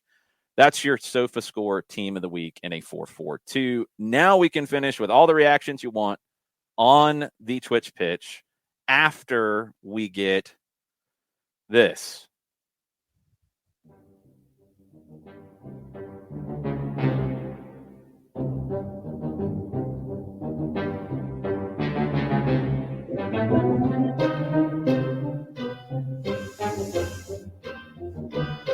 Welcome back, Jarrett. Yeah, thanks. I kind of had to stay muted because I keep laughing at it, especially after our classical musical discussions this morning. So, yes, it was band class down here before we started. That's why we were a minute late. Welcome to Jarrett and the Wolf. Yeah, well, apparently. What are we doing? I mean, I heard the lead in about LAFC and like, man, Vancouver, I wanted to believe in you. I don't. You did after the first 15, but then downhill from there. Well, that was the thing, man. After the first 15, I'm like, oh, we jumped right into MLS after. Oh, no, never mind. There's LAFC. Not so much. Not for 15 minutes, for 15 or 20 glorious minutes, it felt like, oh, we might get some MLS after dark drunkenness. Nope, that sobered up. Mm-hmm. We will get some U.S. Open Cup drunkenness starting tomorrow. ESPN Plus and U.S. Soccer's YouTube with games starting at 7 o'clock tomorrow. Looks like all of them. No, we got some 8:30 kicks. Georgia Revolution in Hattiesburg, Mississippi against Southern States SC at 8:30. That's on U.S. Soccer's YouTube. The Villages, Jarrett, your favorites. Oh. They're at home at 7:30. Things get out of hand at the Villages. By out of hand, do you mean them actually playing legal players? Yeah, they've done that for a couple of years now. They didn't back in the day, and they got kicked out of the tournament. Maybe there was somebody who had a hand in that. We'll see. Anyway, the Villages. I don't want people to know. They might come after me. Those old folks get out of hand. There are more games on Wednesday, and then I think that's it. No games on Thursday this time around, but a whole bunch of games. First round Lamar Hunt U.S. Open Cup. It's back, and it starts tomorrow. Let's get into the Twitch pitch. What do we have, John? And keep asking questions. Yeah. John probably has lost some of them. That's okay. We've been talking a lot. Keep asking questions. We will try to get to all the questions. Keep firing them off. I think John knows how to work the comment section now. Yeah. Allegedly. We'll see what happens. Yeah. So we'll start with Bart. Okay. So Bart says, I'm really shocked people somehow blamed Goose for the first goal. No one wants to look at Hernandez for failing at his job. Also not sure why Alistair Johnston didn't receive a red for his late scissor kick from behind on Mulranian stoppage. I don't remember the Johnston one well enough. I'd have to go back and look at it. But, yeah, we talked about it a little bit earlier. We didn't go into detail on that first goal. It's not on Brad Gazan. It's on Ronald Hernandez. Look, and Hernandez has been really good this season. But I don't think he starts the next game. I think Brooks Lennon starts at right back as you start to get people healthy in the attack, and Lennon comes back from the wing to a right back because the ball played across to him from Lennon. It's a little risky, but you could bail it out. And this is in the 27th minute. This is off of a corner. Lennon plays it across. Again, a little risky. Hernandez goes in for a 50-50 and doesn't win it. It bounces back. Alan Franco's fighting for it. But Hernandez, his reaction is awful at this point because he gets caught flat-footed just defending space for about a second and a half. But that's all it took. I mean, to the point that people were asking, how is it onside? Hernandez and Hernandez was the safety valve here, and he's got to be the safety valve in that moment. He's got to blast the ball into the stands or commit the foul on that ball being played across. He's got to make that decision. He doesn't.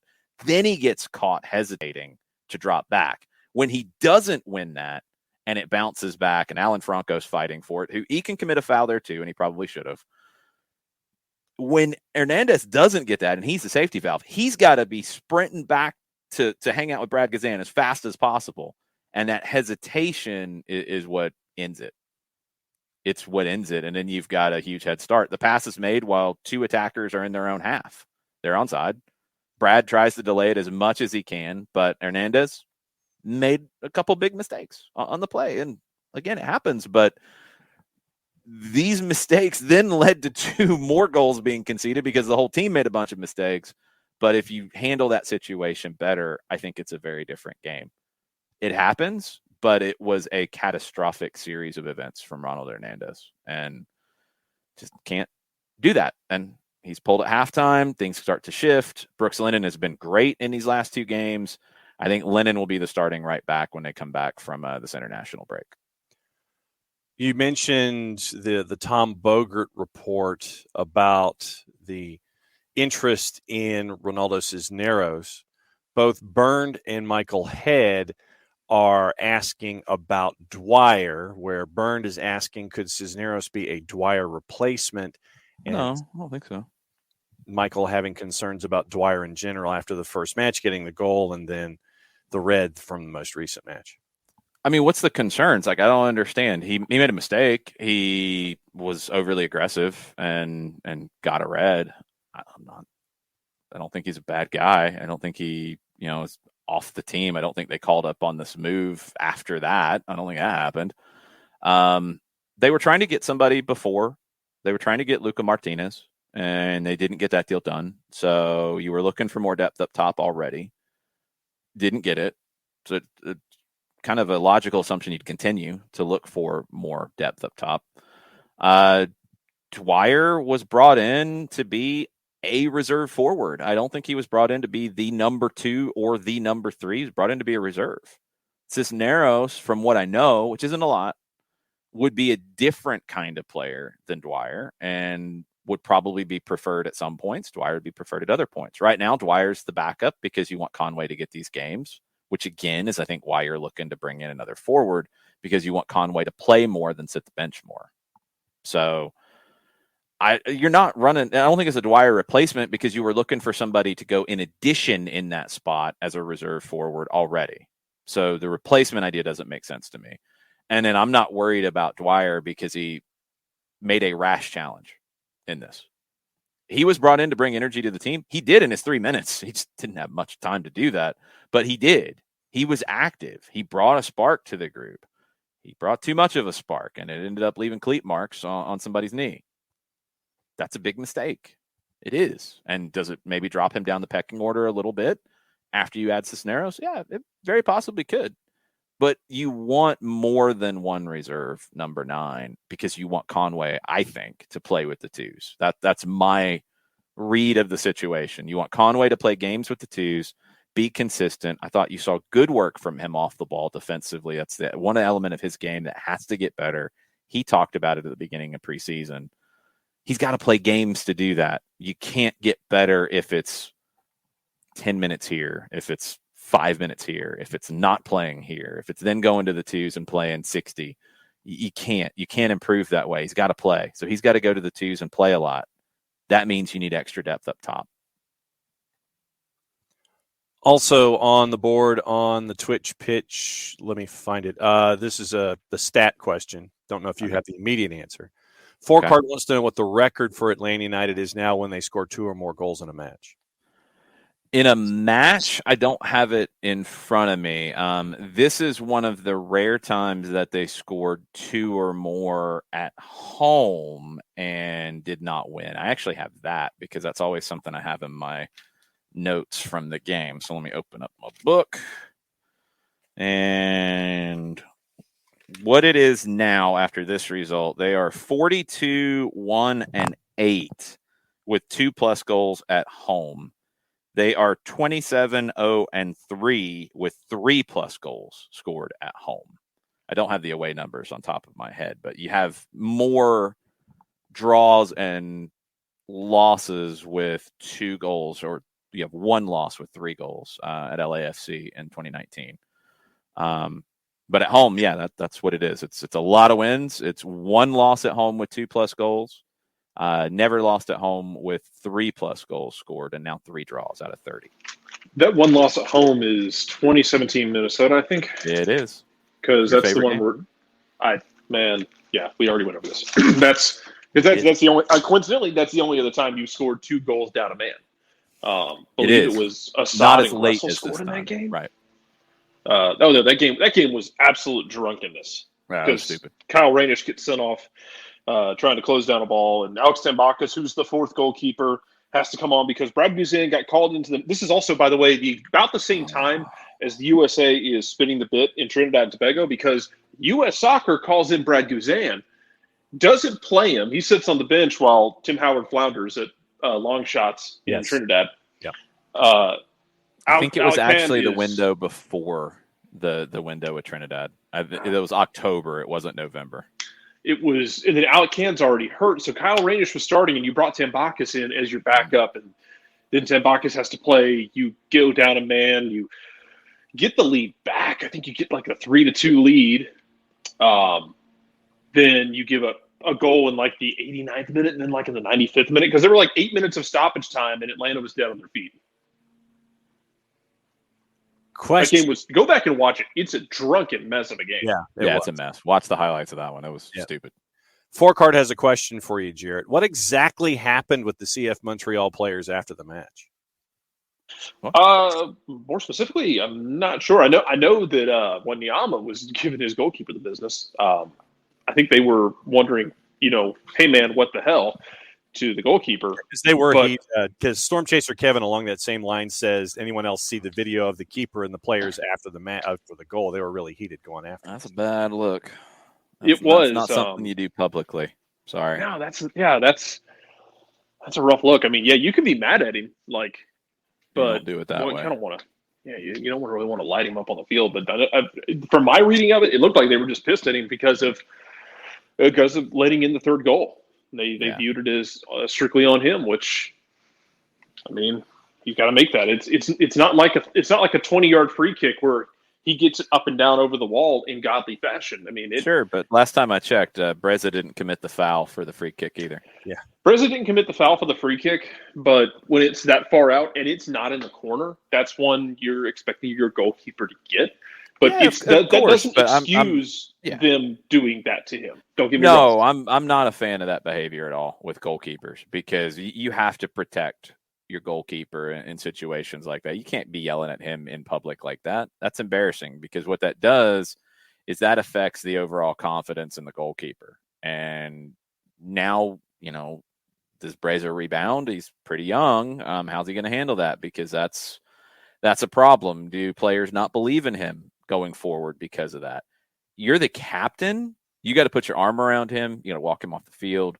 You got to help him rebound from that. You don't yell at him publicly. That's a very bad look, and it's a leadership question that, if I'm Wilfried Nancy, I've got concerns now about how I handle this going forward. And how he handled it in the locker room is a really good question, because that might have been a salty flight back to Montreal if you're Sebastian Breza and you made a mistake, you misread a free kick, but your captain publicly berated you in front of TV and fans and everything. It's an awful look. It is an absolutely awful look. We talk about body language a lot and how you handle things. That is not how you handle things. And I'm shocked it's coming from Wanyama, who's been at the highest levels of the game. That's not how he would have reacted at Hugo Lloris at Tottenham. That's not how he would have reacted anywhere in Europe at a young goalkeeper. Can't do that here. That's embarrassing, and it's a very bad look. And now you do have to worry a little bit about Breza's confidence going forward, and what the team's confidence will be in him. That was unnecessary. And it's going to be something that's going to stick with this team. They don't have that immediate week of going back out as a club chasing after another result. No, I think that's a good thing, though, John. Like, I think something like this is not something you want to immediately get back on the field for, because you got to address it and you got to let it blow over, because you got to hope, because Breza started all 8 games. He's your guy. Mm-hmm. You don't want to have him go right back out there after he got yelled at by his captain and gave up a bad goal, and you don't get a chance to properly address it. Now you get a chance for everything to cool off. You have a few days off. You get to rest and then come back in and address it when you start training. Because the way it should be addressed is Wilfried Nancy should say publicly, and at least in front of the team, I don't want to see that again. I don't care what your track record is, Victor Wanyama. I don't want to see that again, because you start to do that, other guys start to do that, we have a problem. Breza, you have to take control of these situations more as well. He got distracted, and again, you want to blame it all on Breza. They didn't handle setting up the wall well. They didn't handle Almada peeling off to the left well. Everything was moving around. They didn't make it easy for Breza either. And he didn't commit the foul to give up the free kick in the first place at 3-2 inside of range. So, ton of things go on there. You can't blame the goalkeeper, and you cannot kill them publicly in that way if you're the captain. Nancy's got to deal with it, but now he gets some time for it to cool down and then deal with it, which should help. Going back to the first Montreal goal, Emilio says, so not only can we not defend corners, we also can't defend corners when we're taking the corner by not getting back. When I see a corner, I feel the same as when I put my hand on a stove burner that's turned on. It's not just about getting back. We talked about it a minute ago. It's very clear in this one that it's not everybody. It's Ronald Hernandez made 2 massive mistakes, and that's what led to the goal. It's not on anything else. And you didn't see anybody publicly berating Ronald Hernandez either, which is a good thing. He did come off at halftime because he had to shift things around. And there was probably a reason for that, as this goal was. But yeah, it's individual mistake. It's not the same as the other issues defending corners, and it's not everybody not getting back. And yes, people have had their fun with their Twitter videos with no context. it's on Ronald Hernandez. And it's a big mistake in a very public spot with a big spotlight on it. And that's going to be something he's going to have to bounce back from. Luckily, he's got guys in this locker room who are going to protect him and going to help him bounce back. And he gets an opportunity to go play for Venezuela. Hopefully it doesn't get in his head there, and he goes and has a couple of good games and comes back fresh. But yeah, it's bad individual mistakes by Hernandez on that goal. Jarrett Thomas Gwynn is in this morning. We were talking about Miles in the first hour, and Thomas says Miles struggled a little early in last season as well. I wonder if this is just going to be his norm, that he simply needs game minutes to stay sharp.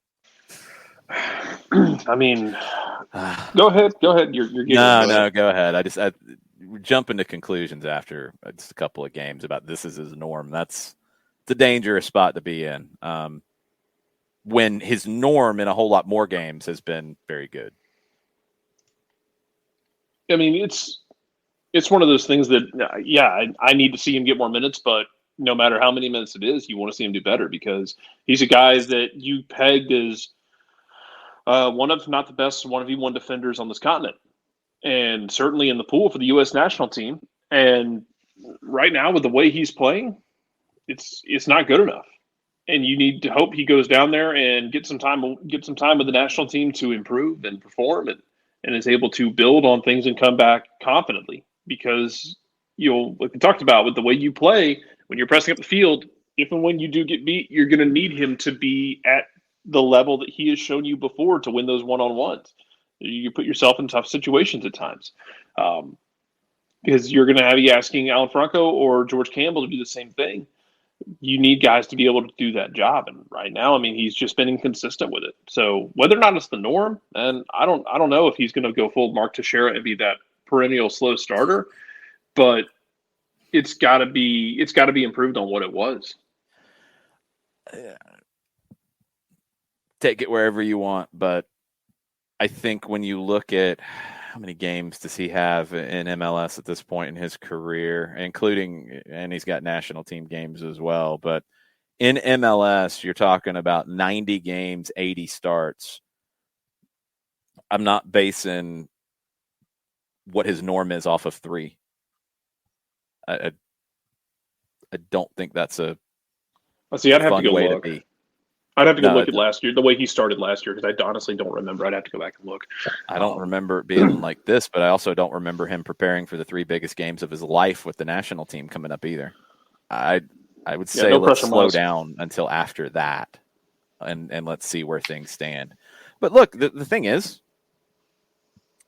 Miles Robinson has been, and 3 games don't wash away what he has been in 3 pretty full seasons, 2020 being a weird year what it was, but he played most of the games in 2020. 3 games don't wash away 3 years.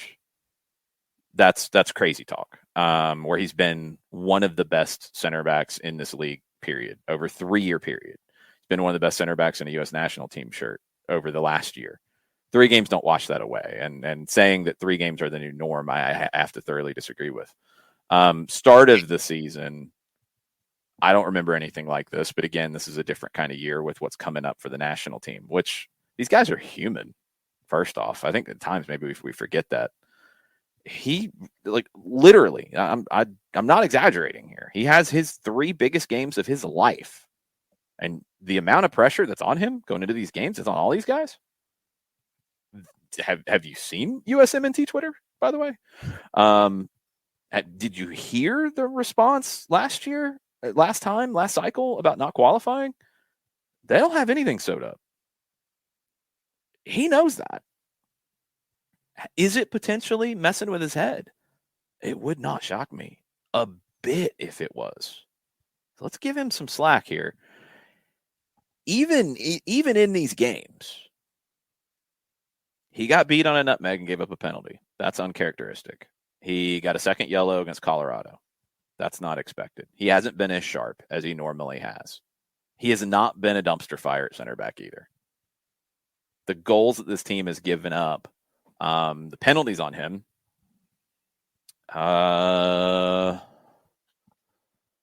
don't know if any of the others are on him. I mean, you could put the third goal in Colorado on him because it was a red card and it was 11v10 at that point. Okay, that's fine. I think that's what you're talking about. So look, I think maybe the reaction to him, because he hasn't played well. He's been the third of the three center backs. Campbell's played better. Franco's played better. I also do not understand the outcry about Alan Franco. I'm sorry, I don't get it. But I didn't get that last year either, so that's probably just me. If he's not playing better, Gonzalo Pineda told you after this game, he's at the bench. No matter what he is, no matter who he is, he'll sit the bench. If George Campbell's playing better, George Campbell will play. If guys aren't playing better in positions, they're going to sit. You've got the options to sit people. That's how it will go. That's what you'll see. Ronald Hernandez, bad game here. Pulled at halftime. Brooks Lennon will probably be the starter. Can he keep it? Hernandez isn't going to let that go without a fight. That's good. Campbell's going to be fighting to get time every single day in training because he's been very good this season. If Miles doesn't pick it up or he needs a break, and look, Gonzalo Pineda gave him some time off last year where things were getting hard and difficult with the national team, and he was playing a lot of games, and he had a lot of travel, and it was chaotic. You know, if he needs, he probably won't play in DC because he's playing 3 games in this window, and he's coming back Wednesday to play on a Saturday. Would not shock me if he doesn't play in DC. And if he needs a little more time, you've got the personnel to give it to him, and you move on because you have a long investment in Miles Robinson, and 3 games don't change that. Looking at the lineup coming back after the international break, it was a question of both Sean Vergara and Alex Pacine. Do you see the possibility of Ronald Hernandez sitting for a game, Brooks at right back, it over and over again, Jake at right wing starting? I don't know. Well, the right wing part, we don't know. I don't know if Mulroney will be able to give you 90 at that point. I don't know if Adarauju's back in the mix at that point. Leave that part to the side. But yeah, I think Brooks Lennon will start it right back. And then it will be somebody on the right side. You know, it could be Thiago Almada. It could be Marcelino Moreno. It could be Luis Adarauju. It could be Jake Mulroney. It could be Tyler Wolff.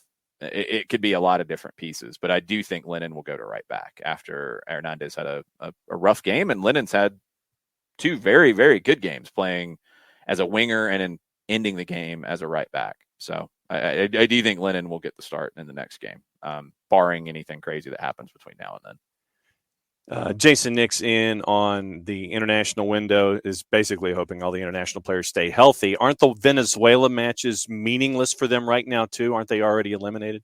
They are, I think, mathematically eliminated. If they're not, they're all but eliminated. But it's an opportunity with Peckerman as the new coach. He's gotten good results for them to start building for 26. Hernandez has been the regular starter. Joseph, of course, wants to be the main guy in the next cycle for Venezuela. So, you know, I don't know if they both play 180 minutes because they only have 2 games. Hopefully they don't. Hopefully Joseph plays about 90, maybe split between 2 games, and Ronald hopefully starts 1 because he needs to wash this game out of the taste out of his mouth as well, which will help him if he gets a game with Venezuela. But you know, hopefully they don't play 180 minutes and come back exhausted. Injuries, look, of course we hope nobody gets injured, but it's just part of the game, and it could happen in training, it could happen with an international game. Hopefully it doesn't happen here, but these guys are not going to turn down a call up when you have a very well-respected manager who's gotten good results in his short time there and is starting the process of building for the next cycle. So it's important for them to be there. Rack about Dom Dwyer says, I like that Dwyer's clearly working hard to be there and get time. He deserved the red, and it was a bad mistake, but I think he's just not great at always channeling that energy productively. And he's probably feeling a lot of pressure to you know, be impactful in the minutes that he's getting. You know, I mean, Jarrett, we see guys who make that transition, and this is the transition that Dwyer has made. He was a starter, and he played 90, and he played important minutes, and he was the focal point of attacks for a long time. And now he's not getting 90. He might get 10. He might get 15. It's almost like he's trying to put 90 minutes into that short period of time, and you can get reckless with that. He's got to make that transition. I do like his work ethic. I do like how he's blended into this team. He is very well liked from everything that I have seen. He's a guy that everybody does enjoy being around in this team. He's probably a great guy to have on the training pitch in all these situations. He made a mistake and got a red. Okay, that happens. And I think it was just over exuberance in that red. Yeah, it was. Sorry. Nick just realized that somebody threw grenades on the field at Noel's Old Boys game last night. He's just a grenade or a smoke bomb? It looked like a smoke bomb. Yeah. I think it was more smoke bomb. I mean, I don't think it was literally a grenade. The Newell's Old Boys English account said kickoff is being delayed as the referee is briefed by the head of security. A number of grenades that have been thrown onto the pitch have made holes in the pitch. It might have been a smoke bomb, but you can watch the video. They go off like smoke, and then they boom. It was interesting. Mm-hmm. Yeah. It's bad, whatever it is. Argentina don't play, y'all. Like, a manager got fired last night. It was also Estudiantes ended up in a draw because of one of the worst howlers you will ever see in one of the worst moments possible. As far as Dom Dwyer goes, I'll try and drag this back on the course. Good job. Thanks. Yeah, Dom Dwyer's that dude. He has been for a while. That dude who, when he's on your team, you love him. When he's not, you hate him.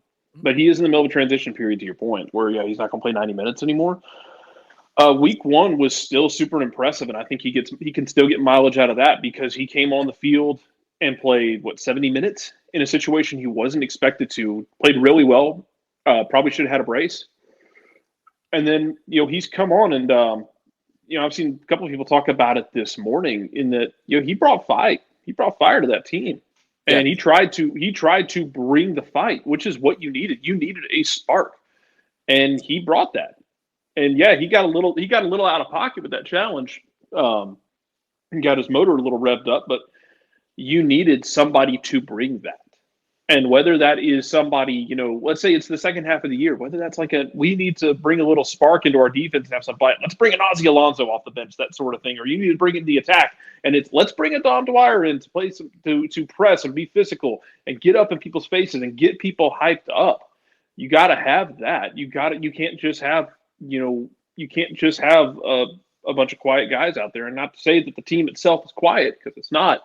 But you got to have somebody who's going to find that line and who's going to tightrope walk it at times and bark at the other team if needs be, but get people into the mode. And he's working on trying to figure out what his role is. Dom Dwyer's still 31, I think, 32. 32, I think, yeah. Dom Dwyer could have a couple years in this role, 31. Whether it's here, 31. Okay, yeah. Dom Dwyer could easily have a couple years in this role around the league, wherever it may be, whether it's here or elsewhere, if he embraces it. And he's going to be that kind of guy where I need something late. I need a spark. I need someone who's going to get people riled up, and you can bring him in, because if he can find it and get to the point of he can make a difference in 15 or 20 minutes, he could have a really good second act. Is that he's just not a 90-minute guy anymore. And that's okay. Yep. Not everybody's a 90-minute guy. It's the same thing with every sport. Not everybody can be the guy. It's a very small percentage of people who can do that. And eventually, even when you aren't that guy anymore. But you find your niche, you find your second act, and maybe that's his. Yeah, I mean, that's his role here. So if he's going to be here, and he's done well with it. That role so far, yeah. I mean, he got a goal in game one. I don't know if I'd say he's done well with it, because he did get red carded 3 minutes in a game that you're chasing. So maybe it's a bit of a wash. But he's not going anywhere because he made a mistake. I think at times, and I don't know exactly why it is, but at times there's way too much crushing of players in Atlanta shirts because of a mistake. And dial that down a notch. You're going to make them. And in his case, it comes from a decent place. Hernandez's mistake is a different one. Robinson's mistake picking up a second yellow, different one. This one, over exuberant in a moment where you needed some exuberance. I'll take it. I'm not happy with it, but I'll take it a little bit more comfortably than some other mistakes that have been made. And, you're going to make mistakes. You keep making them, you're not going to play. It's that simple. If I've missed a thought, send them back into the timeline. I'm sure there's been, since the show started, 317 comments. I'm sure there's been more than the 4 or 5 questions you have pulled from the Twitch pitch. So cycle them back through. Yes. Please. Byrne wants to know what's happening with Bryce Washington. Didn't make the game day roster, but also hasn't played with the twos. I don't know. I haven't heard. I don't know if there's an injury that we just don't know about. I'll ask Wednesday. Yeah, I As well, I can. assumed that the game, the Charlotte game, I assumed that he was the emergency center back option if somebody got hurt in warmups because of Robinson's red card. That was my assumption, but maybe there's an injury that we just don't know about. I'm not sure. Alex Pacine says that we've taken turns being critical of all three center backs this year. No one has been perfect, but these things don't happen in a vacuum. The guys in front and to the sides factor into the situations that we later put on the center backs. Yeah, they do. I think when we look at these center backs, again, SofaScore is not a perfect scenario by any stretch, but you look at ratings, and a lot of this is based off production. George Campbell has actually been the highest rated center back, 6.78. That is above average. Robinson is next, 6.73. Franco 6.53, which surprises me because I feel like Franco has been the best of the three, actually. Campbell would be second for me, and Robinson's been third, but it's not this wide margin of any of them. They've all gotten plenty of minutes. They've all played. Campbell played that game in the midfield, which probably skews his production on SofaScore a little bit because he had more of the ball playing as a central midfielder in Colorado. They're all three good center backs. They haven't, and that was why I think I bristled at the norm thing about Miles Robinson either starting a season or just in general after the start to this season. They're all three good center backs, and they haven't forgotten how to play. I think Campbell's still growing into being a top center back. Franco and Robinson are still top center backs in this league. They will be. They haven't lost their ability to play. Have they made mistakes at times? Yeah, we've talked about Miles's at different points. I don't think Franco's made any glaring mistakes. He's made some big plays at times too. Campbell, I don't think has made any glaring mistakes. And he's made some big plays. And again, he had that game in midfield, which kind of skews everything a little bit. So no, I'm not overly concerned about it. But just like we talked about with Montreal's goalkeeper in a free kick situation, when a goal is conceded, it's not one guy. It's not. I mean, even the Hernandez one, which is about as close to being one guy as you can get. Other players didn't react to it either. You know, Lennon put Hernandez in a little bit of a difficult spot. I mean, he put him in a 50-50 situation, but when that ball's coming across, SDH didn't drop and panic and run back and cover. You had multiple mistakes there. Hernandez made the biggest, the most glaring by far, but nothing is on one guy. Actually, let me take that back. Very, very rarely is it on one guy. If a goalkeeper drops the ball into his net, somebody just turns and kicks it into their own net. Like, yeah, okay, it can be on one guy. Very, very rarely is it on one guy when a goal is conceded. Let's go through the goals that Atlanta's conceded. We work backwards. A well-worked set piece by Kansas City with not good enough on the front post and not good enough on the back post. It was a flick on. Corner kick, not well handled. That's goal one. Goal two was in Colorado. It was the cross from the left to the right. Then Barrios puts it back in to Rubio, who beat Franco. It's a 1v1. He beats him. I don't think Franco misplayed it. I think he just got beat. Well done by the cross. Well done on the header. Franco was right there. He's closer than I thought he was live. He got beat. Second goal is a turnover that Gutman and Sadic were involved in. Hosetu might have been in the vicinity. But it's a turnover, then it takes a deflection, then it falls to Rubio. Beautiful cross to Lewis on the back post. Very fast goal. The turnover caused it. I don't know if you can blame anybody for not tracking the run of Lewis because it turned and everything happened so fast. It's the turnover that's the mistake there. The third goal, I don't even really remember all that well because it's 11v10 at that point. So when you're chasing the game, kind of throw that out to a degree. Charlotte goal's a corner, where I think, was it Hernandez who I thought was with Armour? It looked like it. And then he got kind of blocked off because it's three guys in a row for Charlotte, and Armour was the one in the middle. I think Campbell was a little late to step out to deal with it, but it was more on Hernandez. but it's also a little bit of a zonal situation where Campbell's got to come out and get there. It's another corner. It's multiple people who make the mistake. And then in this one, we've already went through it. The first goal, it's almost all on Hernandez. You can throw some secondary blame on others.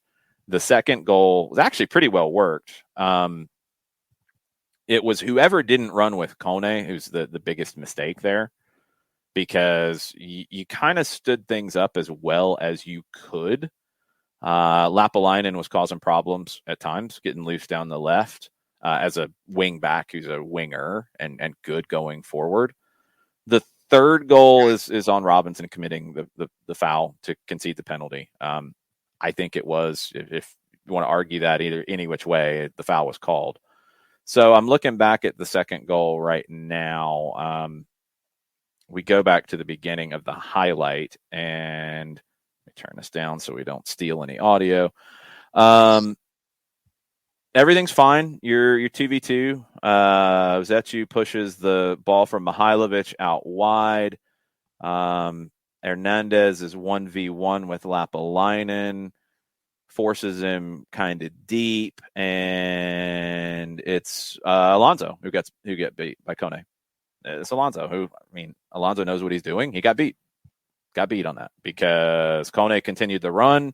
Alonso was a little slow to react, and he's trying to get to him. He's got his arms out. He's trying to slow him up, but it's Alonso who gets beat on the run from Kone. That's it. Again, it's not that Ozzy Alonso's a bad player now, and now they're showing a little bit larger replay here. Let me see if I can pick out where Ozzy is earlier in the run. So Kone is making a run from very deep when Mihailovic has the ball 30 yards from goal, and Lapalainen's to his left, and Hernandez is facing him, keeping him outside. Kone is 15 yards in the attacking half, and Alonso has a few yards head start on him. But Alonso is drifting back into place, and Kone is already on the sprint as Mihailovic plays it to Lapalainen. So Kone had the advantage and just beat him for pace. Alonso actually reacted pretty well. When the ball was played to Lapalainen, and he's even with the top of the six, Kone got the position on him. He got inside of Alonso. But Alonso's trying to put a body on him as the ball gets to Lapalainen, and Alonso and Kone are 27, 28 yards away from goal. And Kone just beats him to the spot. He beat him to the spot. He beat him with pace. He started to run a little bit sooner, but he also ran through Alonso trying to get his arms out to slow him up. So it's on Alonso at that point, not tracking that sooner, not recovering quicker. There wasn't anybody else there as the ball had turned over, and Alonso was further up the field.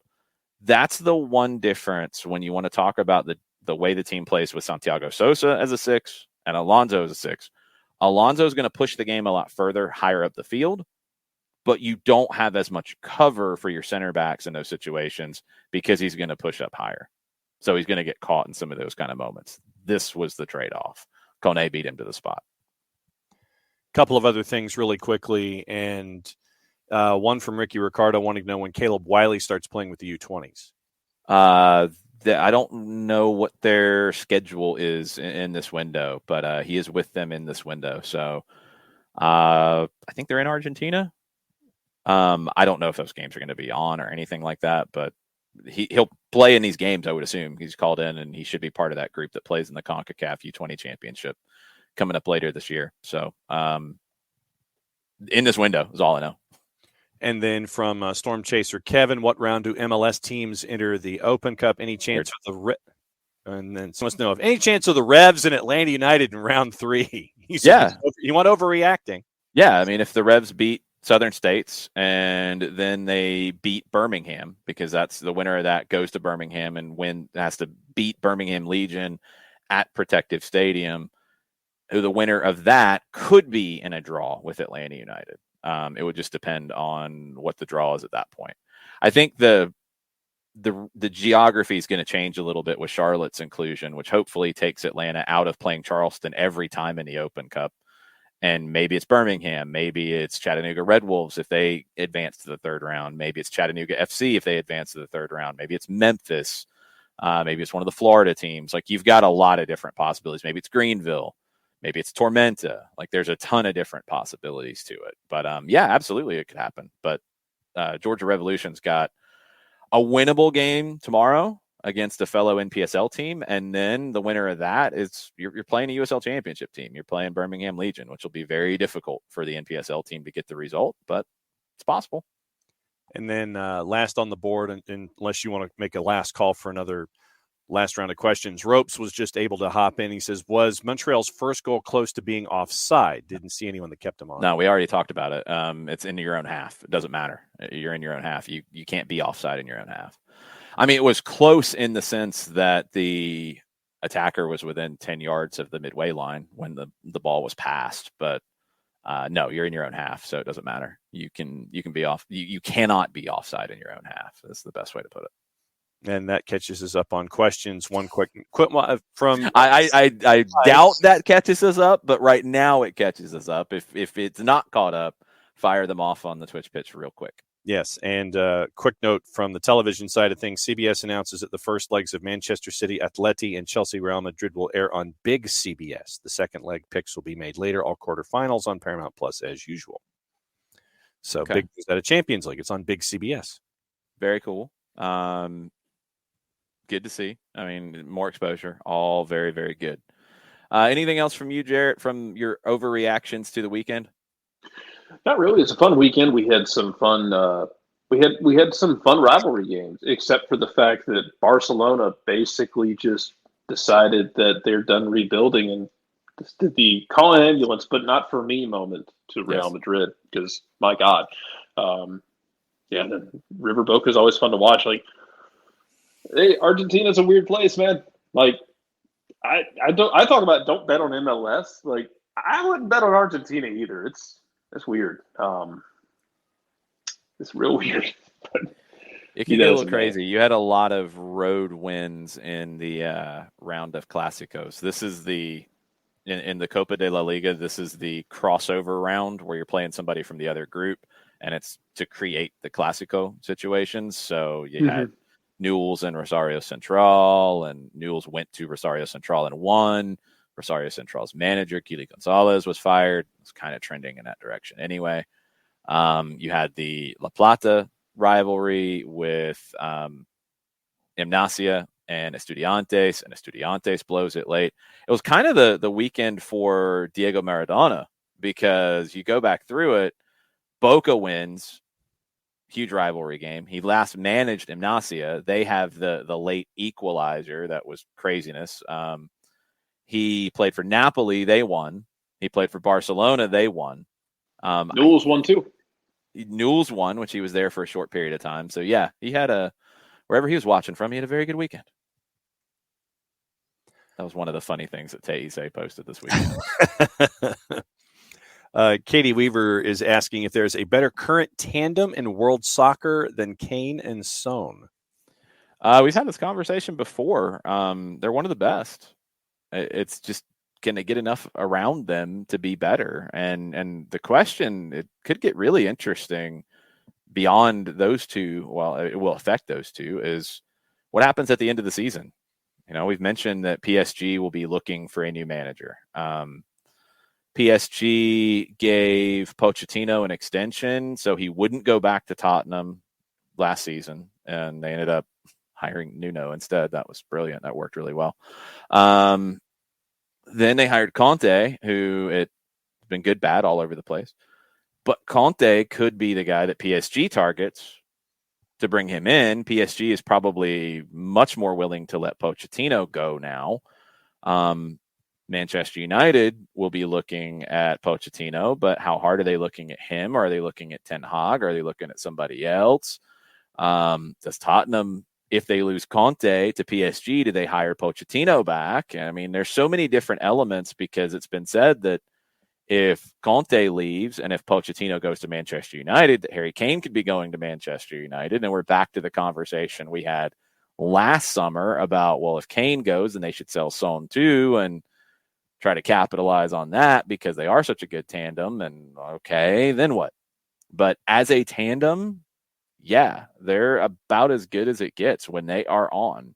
But how much longer are they together is really where I'm at with it. And I don't know the answer to that because there could be a lot of moving parts to that conversation very soon at the end of the season and through the summer. Yeah, I mean, there's probably some discussion of when Liverpool brought in Diogo Jota and how he's pairing with Mo Salah. And, that one for me is a building tandem.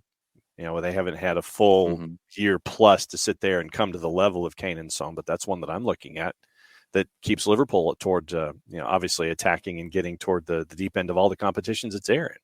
You're not looking at any tandems outside of England, are you? Not at the moment, but as I sit here and scan odds portal looking for like leagues and teams that will trigger in my brain. But yes, since we were in England, that's where I went first. Yeah, the greatest tandems in the world. Definitely in England. Yes, they are. Absolutely. All the time. All the time, 120%. I'm excited for Kyogo to get back so I can watch him and Giacomakis just destroy your hopes and dreams. I don't think they're the best tandem in the world right now, Jared. Sorry. Blasphemy. Sorry for your Celtic.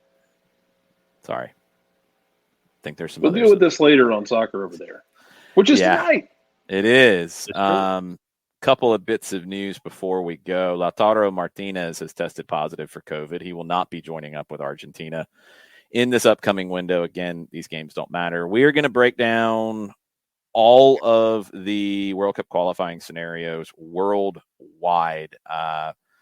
Probably a little tonight. We'll probably talk about it some tonight. We'll really break it down tomorrow so you know where things stand, what games to pay attention to. The Oceania World Cup qualifiers have been a mess because of COVID.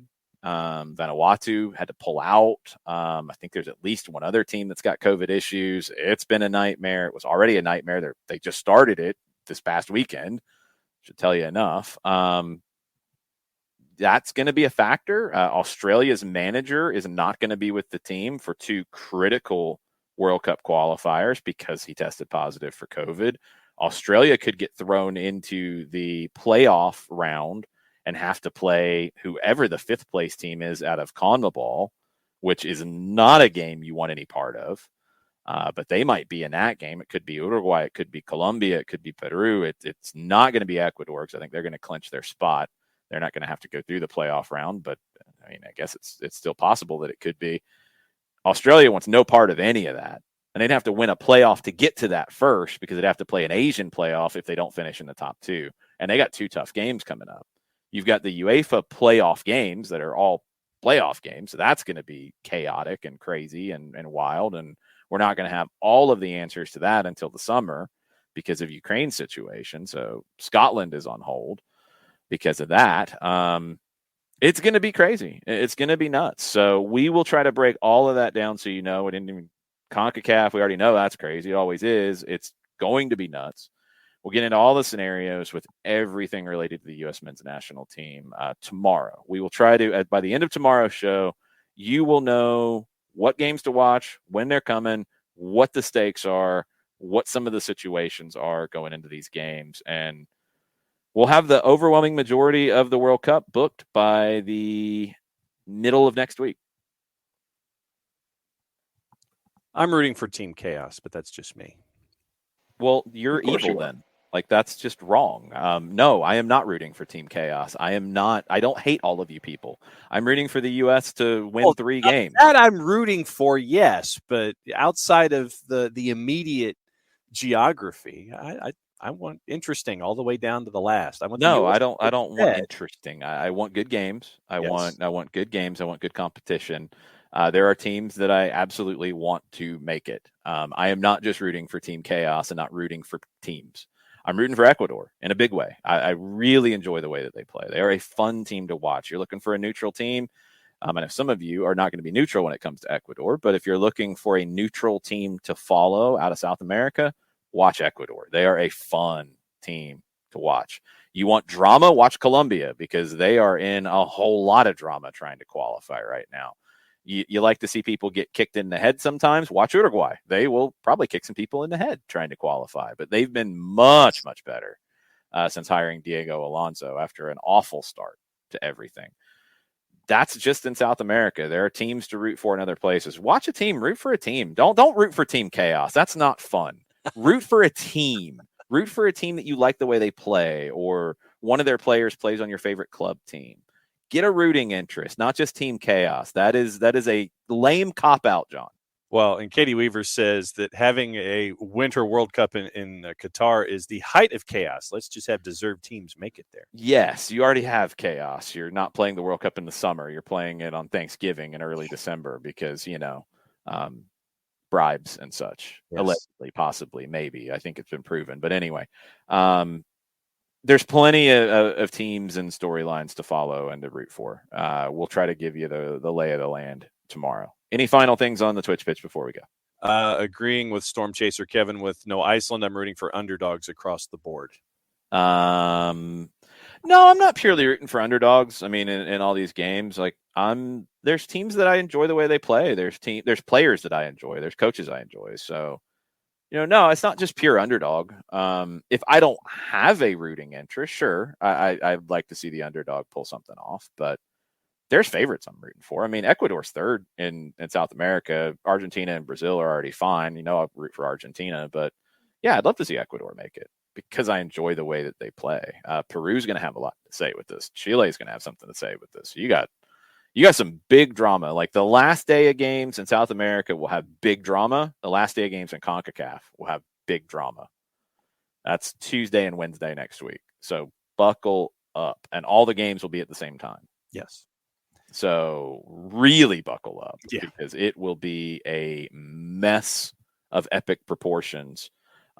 Maybe not as big of a mess as it could be, depending on the first two games in CONCACAF, the first round of games in CONMEBOL, but I got a feeling it's going to be a giant, giant mess. And then next week, I think it's on Tuesday that you've got the final games for all of the European spots but one. So, I mean, one game playoffs to decide who goes there. You've got games in Asia that the Australia story is huge, but that's going to affect Japan as well because Japan could fall into that play-in game. Whoever comes out of Asia, and Japan and Australia are the most likely to get dumped into an Asian playoff to then play the fifth place team in CONMEBOL. That game's going to be absolutely drunken madness in Qatar this summer to see who gets to come back in November. So, all the madness. It's all about to start this week. It starts for the U.S. at the Estadio Azteca. There will be lots to talk about that as we go. Protect yourself from the hashtag on Twitter. The Bird app can drive you insane. You might not want to look at it during a game. Just saying. Just a bit of advice for you. We'll talk about all this tomorrow. We'll talk about more of it tonight on Soccer Over There as well. And we'll be back at 7:05 or so tonight. Mucho plata, y'all. Mucho plata, y'all. Mucho plata, y'all.